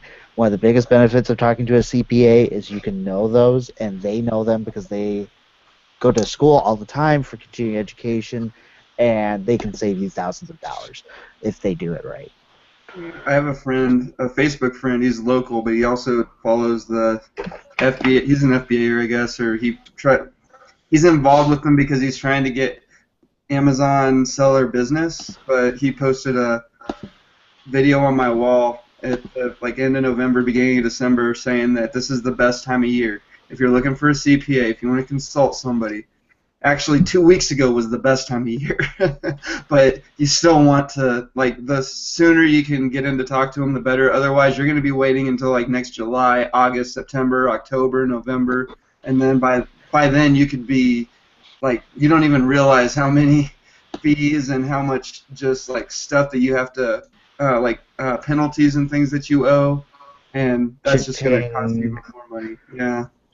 I, So. I like I said, I deal with CPAs all day long, and this is the last 4 weeks was their like downtime Mhm. because you have people on extension until October 15th. You take like a week or two off to do decompress, whatever. November is when you're like doing your admin stuff, like upgrading your computers and painting your office and God knows what. December, you're starting to meet with clients to year-end planning, and it's off from there. Like I totally don't plan on touching my tax return since I work with accountants until May. Just going on extension. Mhm. But I guess if you guys have questions, I can answer things generally. I'll preface that I am not a CPA, but I guess that's the biggest thing I'm gonna harp on is like a CPA can do a world of good for you. And Anna Hill, if I don't know if you guys have ever heard of her, she runs an accounting group called Accounting We Will Go. As far as accounting and tax at a high level stuff, she's awesome. And you can just ask questions there, and she'll answer them. To a general extent, especially more accounting questions, she can answer very well. She does a lot with QuickBooks for people who want to do QuickBooks stuff. GoDaddy bookkeeping, she knows about. And she does do consulting for like things that are more in depth. But yeah, general questions, she's awesome. Man, I just got a B in my accounting class, and I still don't understand half of it. Yeah, there are. That's what the software is for, man. You just push a button and give it to somebody who knows what's up. I mean, for basic stuff, I don't know. I feel like it's TurboTax. I know guys that just use TurboTax, and I tried it. And when I was doing me last couple of years. Man, when I was doing my sales job, I used TurboTax every year, but I can't do that anymore. It's too complicated. Yeah, like the last 2 years, man. Like for some reason, ever since I was, DJ'd and stuff, I got 1099s from that. For some reason, I haven't got any tax returns back. So I'm actually going to go into somebody this year, and I was talking with my boss about it, which she does my taxes with my day job. And I was telling her about what I do on this. She's like, yeah, just take everything in. If you have a program that breaks everything down, just you go in and they will only tax you on on the income that you've made, not on the sales, is what she was saying. Oh, no. Okay. No. Very well, it depends. That depends. All right, man. I know y'all love about taxes, but I'm going to bed. Merry Christmas, Have fun, Chris. Dean. All Merry right, Dean. Christmas. All right, man. Appreciate you, Dean. Y'all have a good Christmas, and I'll see y'all next year. Peace. Dean. Merry All right. Christmas. He's Yeah. like, I'm not talking about taxes. I'm gonna. We should stop. But I mean, basically, you get taxed. Like if it costs you $10 for an item, and you sell it for $20 on Amazon, then you only get. At first, you only get charged the $10, but then you write off the fee, so it goes down to $7, and then you write off how much it costs you to send it in. It goes down to like $6.50, and then like after mileage and everything else, I mean, really, you might make $1 on that item if you know how to do your accounting. Yeah, I mean that's what she was saying basically. Just after all the fees, like Inventory Lab will tell you how much you've sold, and then it'll go back through and break down all the fees and break down all that. And I was just showing her that graph. She's like, yeah. So at the end of the day, like me right now, after all my fees and stuff, I think we've only made like 9,000 or something this year. But after all that, that's what she was saying. She goes, yeah. So you'll be taxed on. I mean, they'll count that as income when I combine that with my day job's income. Mm-hmm. Yeah, if you've got a day job, if you've got other stuff that you're doing, if you use your vehicle for other things, mileage is super important. You need to keep track of your mileage. Like for me, this is the only thing that I do. Like if I go somewhere, it's to source. Like if I go to the gym or something, I stop at the GameStop or the Goodwill or whatever, the Ross within half a mile, just so that but by the end of the year, if I take off 10% or whatever of my total mileage, then that's way overboard, Yeah. I mean, I should try and get a CPA that I talk to on here because I talk to probably 30 or 40 different accountants a day. That would help us a lot. I mean, it's just a matter of like coordinating resources, but yeah, there is a lot that they could go into, not only on income tax, but like I know before we got in a little bit on sales tax, which is a whole nother ball game. Yeah, I think especially with Amazon. Oh my God, that is the most confusing thing ever. Paul, it's technically just as confusing with eBay if you comply with the laws. No way. Never. I mean, why would you have to pay? I mean, eBay that's tax free. I think. I don't know. No, eBay's easy. I'm in Colorado. If somebody buys something from Colorado, then I have to pay the sales tax on it. I don't necessarily have to charge it, but when the bill comes due at the end of the year, The nice thing about Colorado, I get like one sale every 2 months from somebody in Colorado. $30. $20 by the end of the year. Well, you got a lot of good stuff happening in Colorado with your Yeah. with your new Oh my laws. and God! everything. Well, no wonder they have all the tax revenue coming in. You know, Yeah. and everything else. That's where that's coming from. It's like pass the Dutch, please. Yeah. Just joking. I mean, wouldn't that be nice if they would pass a law to sell that special chocolate? You know. We're voting on it in Michigan next year. Yeah, that's what I'm We are. saying. But I to think be it's able to gonna sell that pass. I think FBA. that'll be a huge replenishable item. Yeah. Oh, absolutely. FBA. 4 years. I think that Locally. the next president, we might get it legalized. Finally, we'll see. We'll see. Yeah, I've thought seriously about doing some local stuff, just seeing if I can get in with some of these shops, because I mean, it's so lucrative. I mean, I'm not gonna grow this stuff myself, but there's a lot more involved with those guys that like those That's what I shops hear. than just the weed. But I wouldn't get into it, honestly. It's too crooked, man. Don't do it. Don't do it. no. I'm not saying that I'm going to, and I have not. But Yeah. There's the opportunity. if you're in Colorado, though, man, it's so on the up and up out here. You have no idea how many, there's some shady stuff going on, and there's some crooked stuff going on. But if you decide to stay on the right side of everything and you cross all your T's and dot your I's, then there's a lot of good money to be made. Totally legit. Oh yeah. So, out of everybody, like, what is the biggest loss investment that you guys have made? Like, investing into something and you just lost major profit off of it. Like you lost 4,000. even. What do you say? 4,000 on Fitbit stuff. So you bought $4,000 worth of Fitbit stuff and it hasn't sold, or you're just holding on to it? I'm holding on to it. I've been talking to some different people trying to get rid of either part or all of it. I'll probably lose money on it, but I'll take that because I can take that as a loss against what I've actually made in profit. So it's kind of sort of worth it. Plus I get some cash back out of it, even if I'm not making back what my cost was. Yeah. But yeah, $4,300 I want to say, because I just counted it up for your end of your inventory. Yeah. Man, me was eBay. I was drop shipping from Amazon to eBay, and I listed an item which I thought it looks the same as what it was, and I bought about 50 of these. This is Nirvana. It's a vinyl.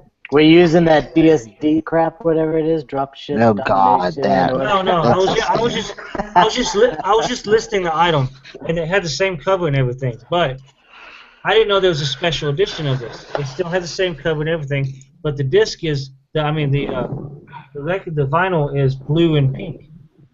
And so I listed it, and as soon as I listed it, it would sell. So I was like, wow, I'm drop shipping these like crazy. I put up 30 of them. And yeah, I started getting reports back. This isn't the right vinyl. Give me my money back. Give me my money back. And I'm like, oh my God, what am I going to do? There's 30 of these things out. I'll show you. You guys will laugh. I kid you not. Look at all these. You know what? It's funny because I used to sell a lot of vinyl. I used to work in a lot of record stores, man. And if you can get some of that stuff over to Japan, they were buying overseas too. Yeah, straight up. Yeah. It got my eBay account canceled. Oh shit. I got them all sent. I got on Amazon. I canceled the ones that I could cancel, and it was a bad situation.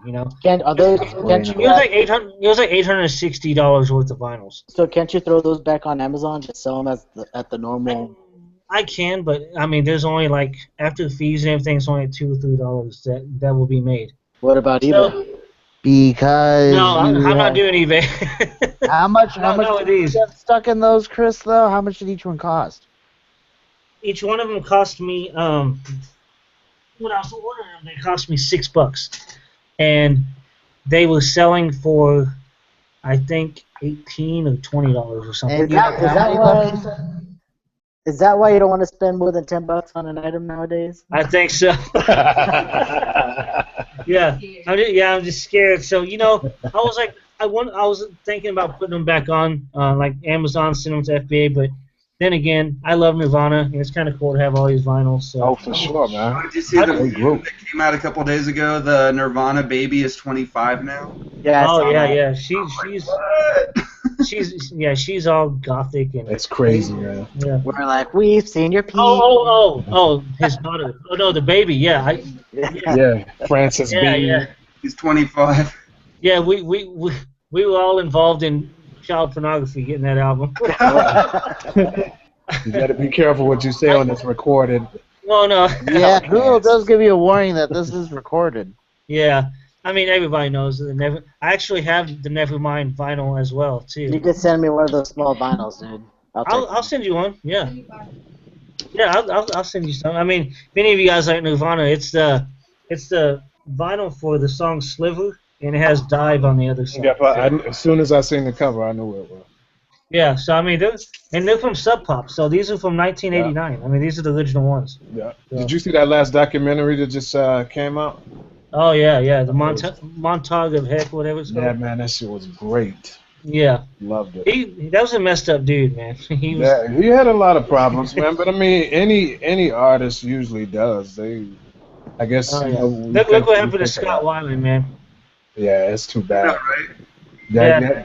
But I knew, I kind of felt that was going to happen to him sooner or later. Oh yeah, they had 3 different drugs was in his system. Oh, is that right? Yeah. I didn't catch the report. Yeah, 3 like cocaine and some other stuff. I don't even know what. I think GHB and something else. I don't know. But I got to meet him when they came to Dallas when he came last year, and it was kind of cool. And then when that happened, a few weeks ago, I was like, oh my god.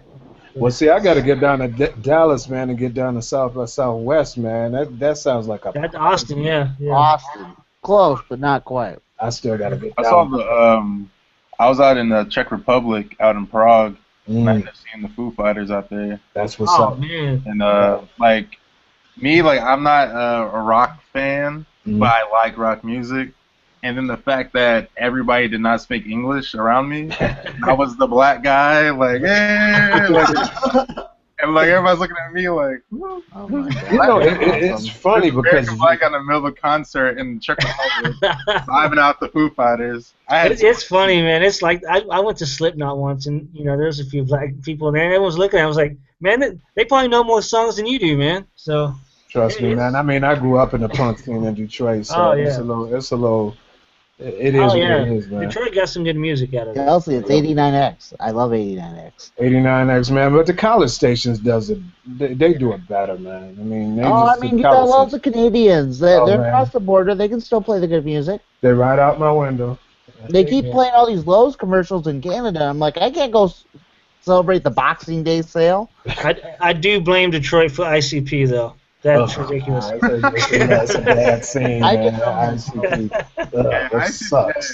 Hey, ICP's not that bad. They suck, man. I'm going to have to agree with Chris here. They're not as bad as everybody thinks. Like, behind the scenes, they're not. They got a freaking show that they put on, but. They do.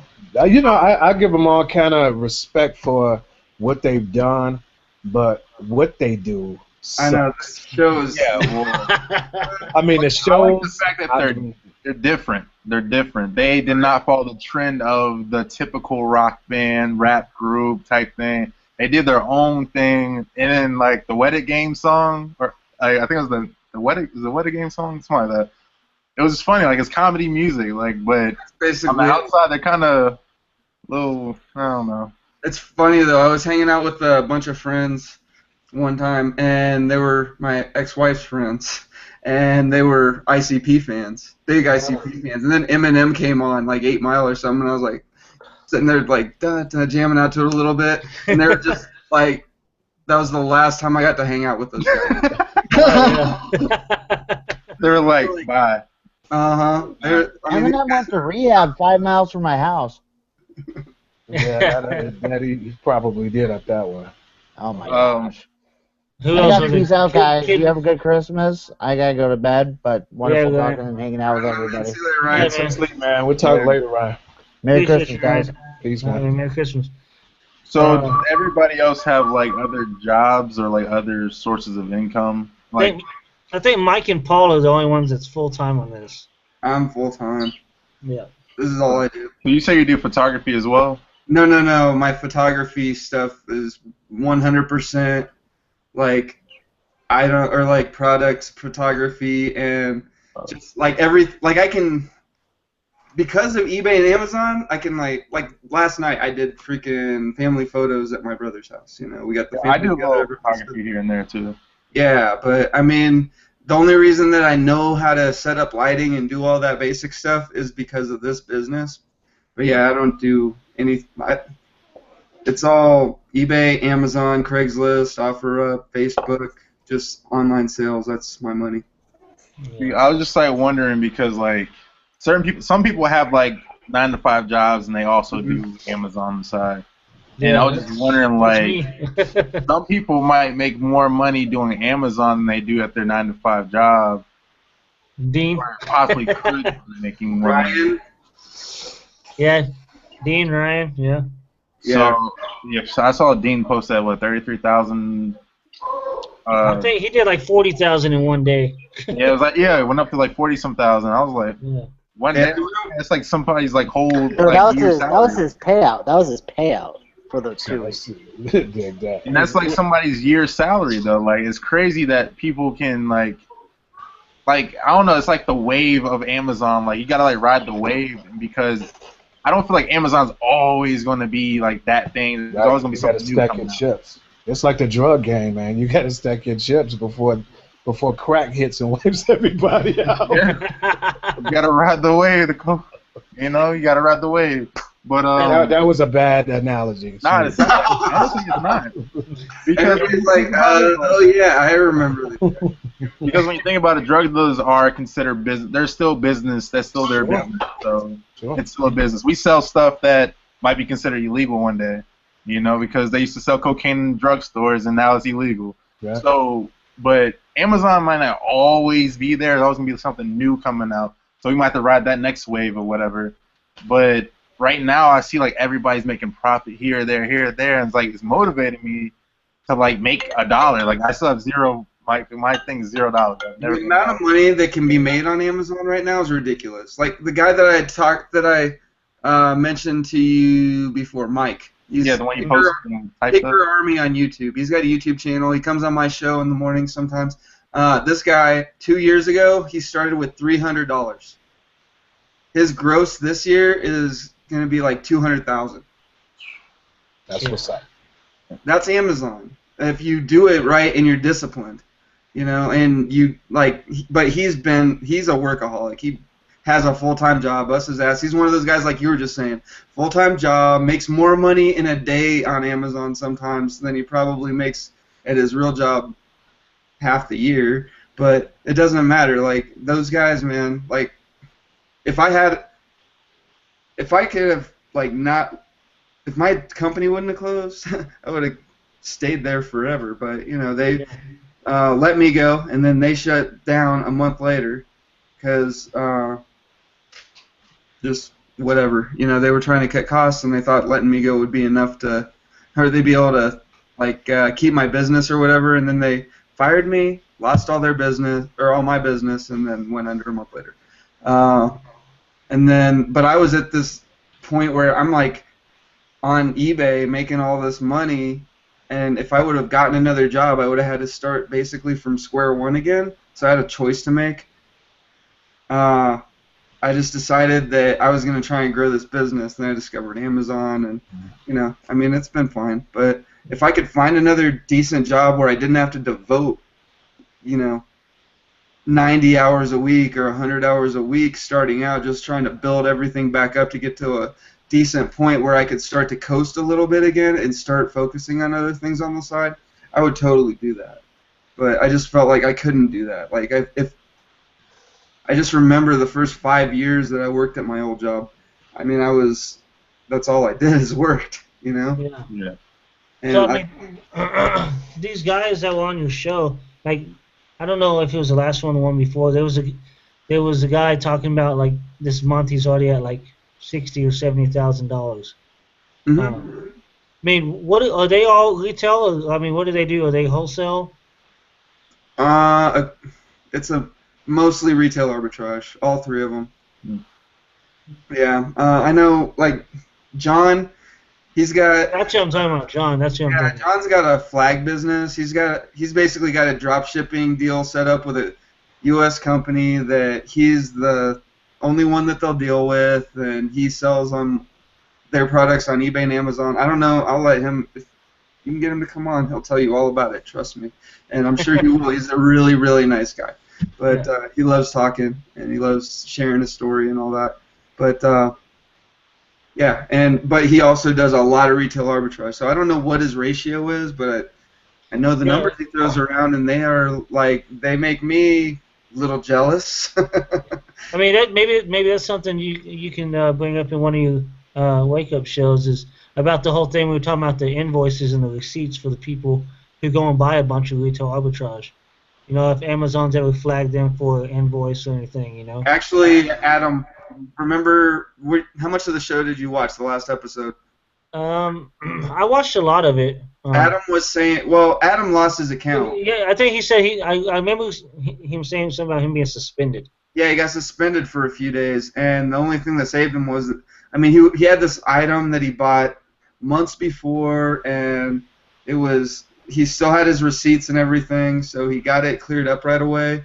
But basically, he like started deciding he wanted to get rid of it, so we blew him out, and then he got some complaints, or I don't know what the story is exactly, but I just know that he got suspended for trying to sell items that weren't as described or whatever, like fakes, and he had all his receipts, so he reinstated him right away. Oh, okay. So definitely keep your receipts. It's Yeah. important. I mean That's that's why I mainly do thrifting right now. I do like doing retail arbitrage, but you know, the whole thing with like the you're safe receipts. for doing retail arbitrage because with thrifting, if I go to Goodwill and I buy like a bunch of stuff like at the Weigh and Pay or what, even a regular Goodwill, I walk into a Goodwill and I buy some stuff for Amazon, and then somebody claims that it's fake. All I have is a receipt that says green tag, $4.99, and that's it. It doesn't even say what the item is, and Amazon's gonna take my word for it that this is what it is. This is what I bought. I bought it at a thrift store. Yeah. You know? So it does worry me, and that's one of the reasons why I've gotten I've been trying to step eBay back up and not letting it go to the wayside because I really feel like doing, especially thrifting on Amazon, like it. I'm not a public figure, but I mean I've got enough subscribers that I've got haters and I've got people that, you know, if the wrong person decides they don't like what I'm saying or they don't like that I'm sharing information or whatever, and they decide that they want to screw me over, then I guess they could. Yeah. Hey, Paul, let me ask you a quick question. What about Etsy? Has that been an option for you? I've actually really wanted to get into Etsy, but it's just like I feel like I don't have enough knowledge on vintage, like whether or not something's actually vintage. Because I sell stuff all the time on eBay where I'm like, oh, this is so old. Wow, look at this. And then I go and I try and look the product up, and it's like, oh, that's not old at all. It was just, you know, a weird tag. Like they had a vintage tag on a pair of Nikes to make them like a throwback or something from 2 years ago. You know, but they look like they had like a similar tag to Nikes 20 years ago or whatever, you know, just simple stuff like that. Like if I was going to do Etsy, it would probably be more clothing. I'm not going to get into the handmade and all that stuff. It would be vintage clothes, and I'm just not that good with clothing where I know what's vintage and what's not. Right. For sure. Well, would this be an option as far as like the thrift shops? Like I was thinking, I've made my own receipts before to submit for claims and stuff. I mean, like you get home at the end of the day and you have your stuff, make your own receipt through Excel or something and print it out and have the locations, address and stuff on it the day you bought it. You know, would that be something that you could Don't do with? ask me, buddy. I'm not I mean, answering that question. I mean, I know I've done something like that before, like when. If you want to get banned, it might be a good idea. I just don't want. I wouldn't submit something like that to Amazon myself, trying to save. Well, I mean, if you didn't have a receipt or something, you know, I Keep had your to receipts, man. Keep your reconcile some receipts. old shipments, and they were asking for receipts on it, you know, how much I paid for it, and I was like, you know, let me make a receipt. Yeah. And I submitted it, but I mean, they didn't want to see how much the price was. They just wanted something showing the item and when I bought it. Yeah. Yeah. Yeah. I wouldn't make my own receipts. I never. When you guys got reimbursed for, I'm sorry, my bad. Well, my thing is just real quick. I buy stuff cheap enough that my margins are high enough. I can absorb the odd, like, couple bucks here and there. Like, it sucks when I buy something for $5 and I sell it for $300 and it gets returned. I know. It's the worst. Yeah. It sucks, but I got $5 in it. You Yep. know? Yeah. So You that's gotta what I look at tell it that way. myself to make it hurt a little less. Yeah. You got to look at it like that. Hey, could I ask a question real quick? Yeah, man. There was I did a bundle, and I think I mentioned this before, and I think maybe some of the newer guys can answer the question. I did a bundle of, let me see, 3 puzzles and 2 different items of the same movie character. Okay? Now I sent that in. I'm all happy. I'm like, man, this is gonna be great. They're gonna love this one because my bundles have done good in the past, and I didn't think anything of it.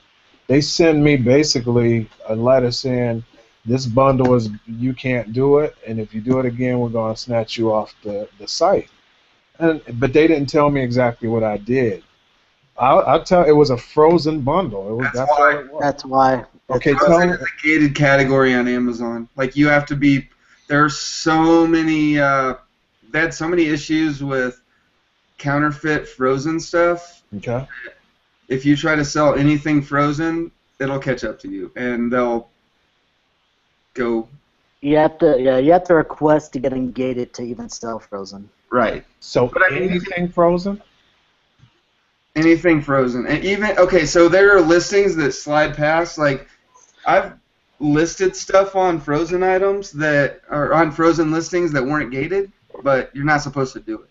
And if it comes down to, as long as you didn't create the listing, all they're going to do is take all your items down and say, sorry, you can't sell this. This was a restricted category.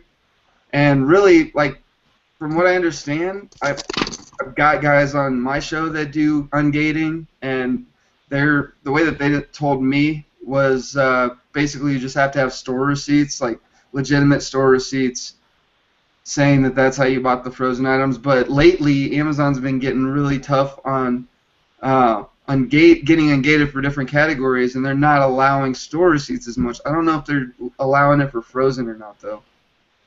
Well, because that in particular, I had been doing bundles with maybe one frozen puzzle and maybe a Barbie puzzle and something like that.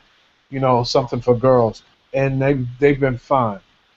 They just catch it every once in a while. It's a luck of the draw, man. Like Okay. I mean, I've had listings. I had a thing last year that I sent in, like these little coloring books, frozen coloring books, and I was all afraid that I was gonna get busted or whatever. Like, the listing was already created, so I just sent it in on that listing, and they sold out after like 3 or 4 months. It took a long time, but then I got an email like a few months later that was like, because I didn't delete that listing, I got an email that was like, you're not allowed to sell, or this is a gated category, we're taking your listings down, blah, blah, blah, but I didn't have any listings left. You know what I mean? So it sat there for a while, and they didn't catch it, and sometimes that happens, sometimes they catch it right away. How can we find out? I mean, is there a list or something that we can kind of, so we won't run into this problem? No, I mean, this happened with a Super Nintendo game to me a month ago.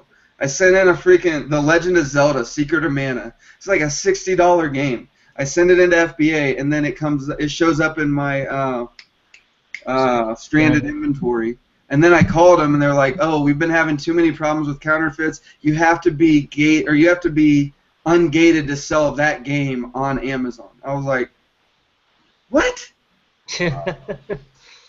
So I had it sent back to me. I put it on eBay, and it's still sitting there. So I got a quick question. When you guys go retail arbitrage, and do you guys look for a certain thing, or do you just go around and scan every single thing you see and see how much you can get? I scan everything I see. I scan everything in my house first, and then I go out. Go to people's houses scanning their stuff. Exactly. Yeah. How much should I get for this? You know how much this is worth? How much did you pay for this? I'll give you $5. I'll give you $5 for it. All right. It's true. I mean, I talked talking to Derek. He said you gotta scan everything to see what's going on, Mm-hmm. and that's how you find your groove, and that's how I've been doing it. All right, I got a big question. With books, who sell? Like, does anybody sell books? They've been hard. Dabble in books. Like, it's tough because when you see a book that could go for, let's say you buy a book for $3 and it could go for $27, but then when you look at it, it's a good ranking, but there's like a bunch of people selling it for like a penny. Like, how do you get a buy when everybody's selling it for a penny? If everybody's selling it for a penny, like if the first page is nothing but penny books, I pass no matter what. Oh, yeah. I don't care what the ranking is. Yeah. So And those people selling it for a penny, those are the motion fulfilled. So I mean, you can still, I don't know, like me, a lot of times I get books for 20 cents, and if I can make even $1.50 on it, I'll buy it. I don't care. That's the thing too. Like, I don't care about merchant fulfilled prices. I only care about FBA. A lot of times, if it's a really high ranking item, then there are a lot of people that they just click on Prime, and that's the only listings they see when they're shopping on Amazon. They don't care about merchant fulfilled. They know the game. They don't want to buy it from somebody from some warehouse or somebody's garage or basement or something. They feel like if they're buying it Prime, then they're getting it from Amazon, even if they're buying it from somebody else. Some of them don't even understand that part. But all they know is no shipping, Prime, and they'll pay $35 for a book that they could buy for a penny if they just unclicked Prime. Yeah, I mean, because a lot of people like getting their stuff in 2 days, so that's all that matters to them. Because I'm trying to get the vision of like a legit retail arbitrage, because I go into the store and go, I wouldn't buy that. I wouldn't buy that. I wouldn't buy that. No, it's not. But there's 1,000 people who would buy that. Exactly. Dude, like I did to my wife the first time we went out scanning to ship something to Amazon. You don't know people's situations. If they're bound to their house because of being handicapped, if they can't go grocery shopping, if they're in the middle of nowhere and they have a grocery store that's 30 miles away, you don't know how people's situations are. If they're rich and they're too good to walk into Big Lots, but there's something that Big Lots sells that they would buy, yeah, that happens too. Yep. Yeah, I mean, so you never know. I mean, you can't judge things like that. I mean, even if you're in the restaurant business, you could not serve somebody because they look like they don't have any money. Right. But one person can come up to them and they would be so thankful that they would recognize that they would give them $100 bill. Yep. You never know. I bought this tacky. I mean, this was a bad Elvis lamp. I mean, it was bad. But I said, you know what? I said, this is going to sell. My partner said, that is the ugliest thing. It's not going to sell. I'm like, trust me. I put it on. It sat for a minute, but it was $10. I sold it for $40. I was like, told you. Yep. Somebody wanted it. Right? That's how it is, man. Yeah, with some of that stuff, you do have to let it sit. And that's where you have to be careful when you're doing retail arbitrage. Make sure that if you're buying something that might have to sit for a while, don't buy 20 of them. Right. Unless you're willing to look at that inventory for 2 years. It's like every time one sells, it's like, yeah, I paid $10 for that, and I sold it for 30 or 40. That's awesome, But I mean, like. But then you have the fees of not selling it on storage time. Fees, especially within 6 months. Yeah. Yeah. I paid $43 in long-term storage fees my last go-round in August, and I think February, when it hits again, I'm probably not going to have any fees. So do you recommend getting all of that dead weight cutting that fat and getting it sent back to you? I say blow it out. If you can sell it for anything, unless it's like a bunch of things that are worth like $500 on eBay. Okay. But I mean, if it's worth $500 on eBay, it should sell for that on Amazon in a reasonable amount of time. And if it's selling for that much, and it just depends on what you pay for stuff versus what you're selling it for. You know, if I have 10 items that I paid $10 a piece for, and they're worth $100 a pop, and I'm selling one like every few months or whatever, I'll pay the 50 cents a month or whatever for storage fees, and I won't care when when the long-term storage fees come along. You know, so I mean, and long-term storage fees is only for multiples anyway, which I do a lot of one-offs. I don't have a lot of multiples. So if you have 100 of something that's selling for $5.99 each, and the long-term storage fees are coming around, and you've only been selling one a month, you might want to think about paying 10 cents a piece to have Amazon destroy them. Okay. All right, another quick question. Have you guys ever you guys say you buy books and stuff, and you go to certain stores and they'll put their barcode over that book, like, Yeah. kill it off, but let's say, because like if you don't, sometimes like it'll damage the product, like the paperback books or whatever, and it has like a little cover over it or something. You rip it off, it might rip the cover, and so. Sometimes I just look it up on Google real quick and see what's happening. Just type it in, man. Yeah, type it in. You can type it into the search. Honestly, if a store has stickers that don't just peel right off, I won't even look at their products. Like, there are a couple of grocery stores around here, for example, they put their clearance stickers right over the barcode.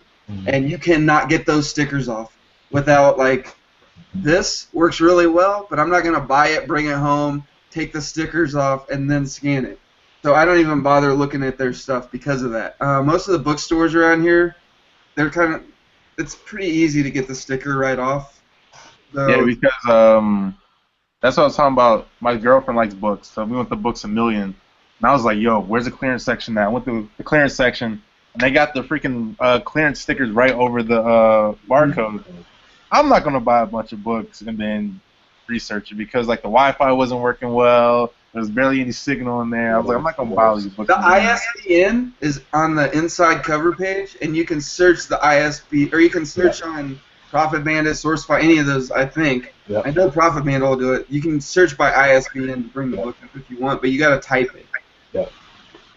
But me, I would rather sit there for 5 minutes trying to get the sticker off, and then just scan it, than sit there for 2 seconds typing the ISBN.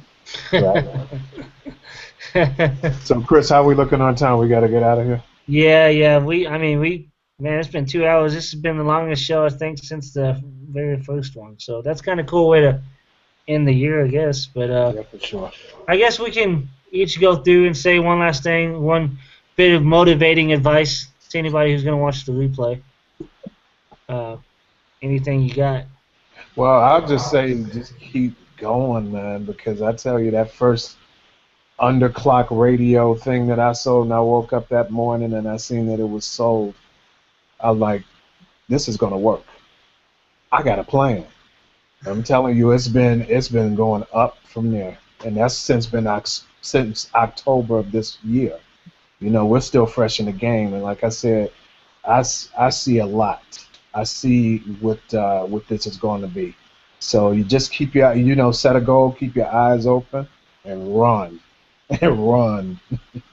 Yeah.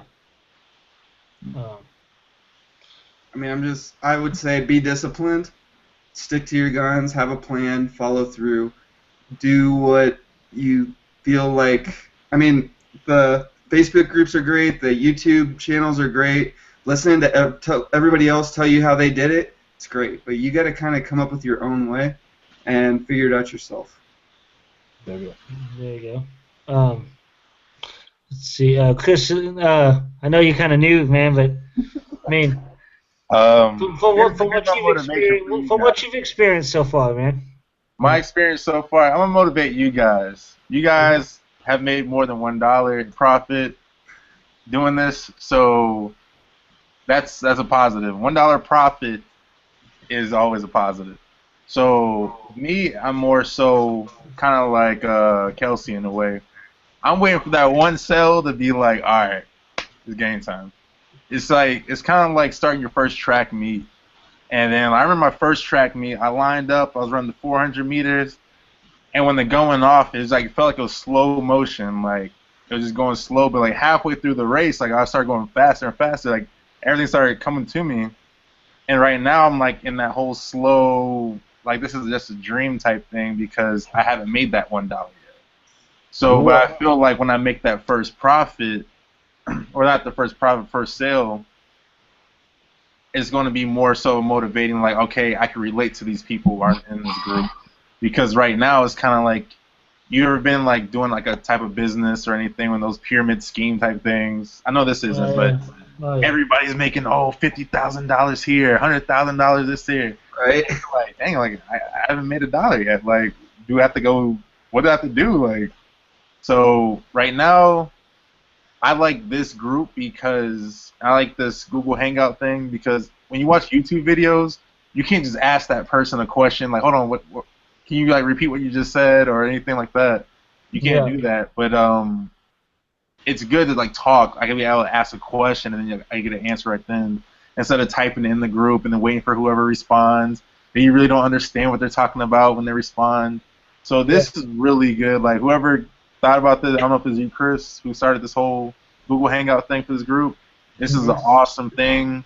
This has been going on. Like, in reality, we're all in competition with each other in a way, but we're still helping out because one day you're going to have a question that Paul can answer, and then Kelsey might know the answer to something, and we're all helping each other out. And at the end of the day, we might have our own business together, like in the future, because you never know when the way. A whole show on why the competition thing doesn't matter. Yeah, because there's so much stuff to sell, like so. It's enough money out here for everybody to eat, man. Yeah. And the better we make each other, the better experience we give to the consumer. And when the consumers have a better experience, they pass it on, they spread it, they do it, they use the product or the service more, whatever. I mean, the better sellers that we can make by helping people out, then it just makes it better for everybody. That's the short of it. Yeah. Mike, what you got, man? Nothing. You guys said it all. All right. Well, I'll just give my. It's kind of cool. You're just speaking about the, once you start making profits. This is what I'm gonna leave everybody with. I still have my first dollar. Right here. That's what's up.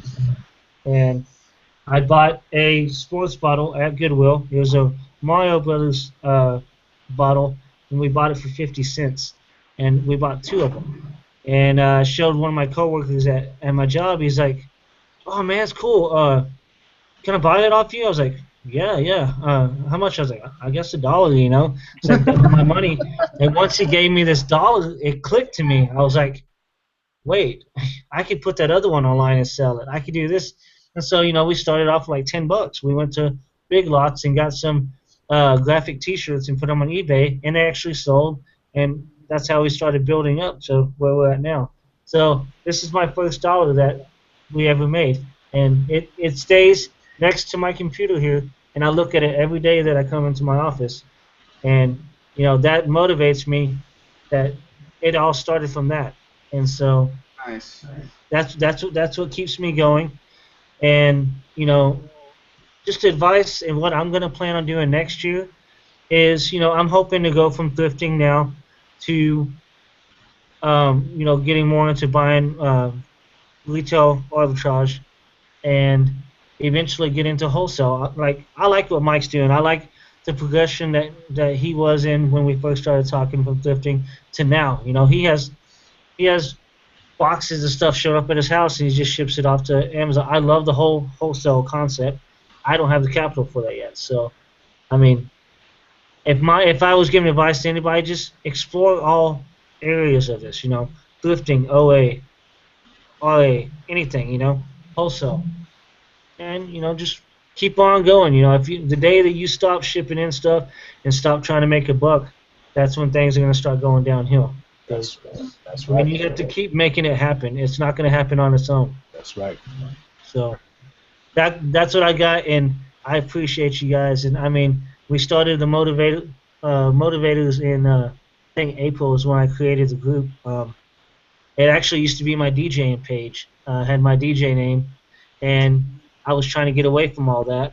And I really loved watching like the RB3 show and watching the Resale Wake Up show with Paul. And I was like, I'd like to do something like that. So I was trying to think of a name, and I didn't want to be cheesy or anything. I was like, I just want to motivate people and get people on there. I was like, no, FBA Motivators. So I came up with that. And, we went from having 20 people in there to now we have over 1,800 people. Nice. And, I love it, and I appreciate everybody in the group and how much everybody helps each other. And I mean, this is it for the year. Paul, you gonna have any wake-up shows before the end of the year? I'm probably Wednesday morning. I'm gonna shoot for one. If I don't get it done by Wednesday morning, who knows? Next week, like I'm gonna be in San Diego for the weekend. So that's what Mike said, right? Mike, you by San Diego? Yeah. nice. Yeah. There's so many people in San Diego, but I do want to mention one thing. Chris, the other Chris. Mm-hmm. We need more guys like you coming on these shows, man. I mean, in the mornings, my morning show, like some of the other shows I see, one of my favorite shows when I was just starting my channel and everything was Chad Pagel's show, the reseller meet and greet, because he'd get these people that were brand new or people that nobody had really talked to before. Everybody's got new questions, everybody's got new experiences. Hearing from different people that nobody's talked to, and especially from new people, I love being asked questions. And it's so much easier when somebody's face-to-face in a video with you asking those questions. So if we could get more guys like you, Chris, on these shows, it would be amazing because, I mean, you just don't feel like your question's been asked a million times or your question is dumb or, like nobody wants to waste their time with you, whatever. Yeah. I mean, you're asking the questions that we don't think to ask anymore, and they're a lot of times they make us think ourselves, Yeah, yeah. That's why every Monday, I'll post in the motivators who wants to be on with us, who wants to be on, because I love it too. I love meeting. It's 1,800 people in the group. I'd probably personally talk to maybe 60 of them, and I love meeting new people, and I mean it's just awesome, and just to develop a friendship like that, that's awesome, and I'm hoping in Dallas we can do that meetup in June and just to see what comes of it. So. Hey, let me know when it is. Maybe I'll get down to Dallas. Yeah. And my last comment, I just want to say it's a good idea that you started that thrift thing. I forgot the hashtag you started. Thrift show off. Thrift show off. Yeah. Thrift show off. I think that's an awesome idea because it lets people know, like me, that I can buy something for $1 and sell it for $27. Like it lets me know that I can do that because that's a possibility. You hear all the success stories, but you're like, how much did they pay before they got that $27? Because you see how much people make, but you don't know how much they put into it to get that return. So you can do a whole other show on that too, because there are hidden costs. It's not just. I have spent $3 on things and made $400. I spent $2 on things and made $200. I've spent $3 on things and made $300. But there's other stuff involved. I mean, there's picture taking, there's time spent. There's like just doing research, trying to figure it out. Your time's worth something too. Yeah. And everything on top of that, but. Yeah.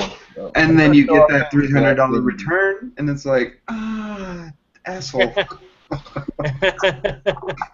Yeah. But we'll shoot next Monday. We're not gonna do the show, of course. Then after that, we'll do a show in 2 weeks and just talk about what's gonna go on in 2016 for us. That's what's up. So, nice. But you guys, once again, appreciate it. I'm gonna go ahead and cut this live. For the 7 people that's still hanging on, you guys are amazing. I'm barely hanging on, so you guys are awesome. And I'll talk to you guys later, and I'll be in the Facebook group tonight 'cause I'm gonna stay up, probably watch a movie or something. Yeah, I got it. You guys Happy holidays, everybody. All right, Merry Christmas. Merry Christmas. Merry Christmas, guys. All right, thank you guys. Bye-bye.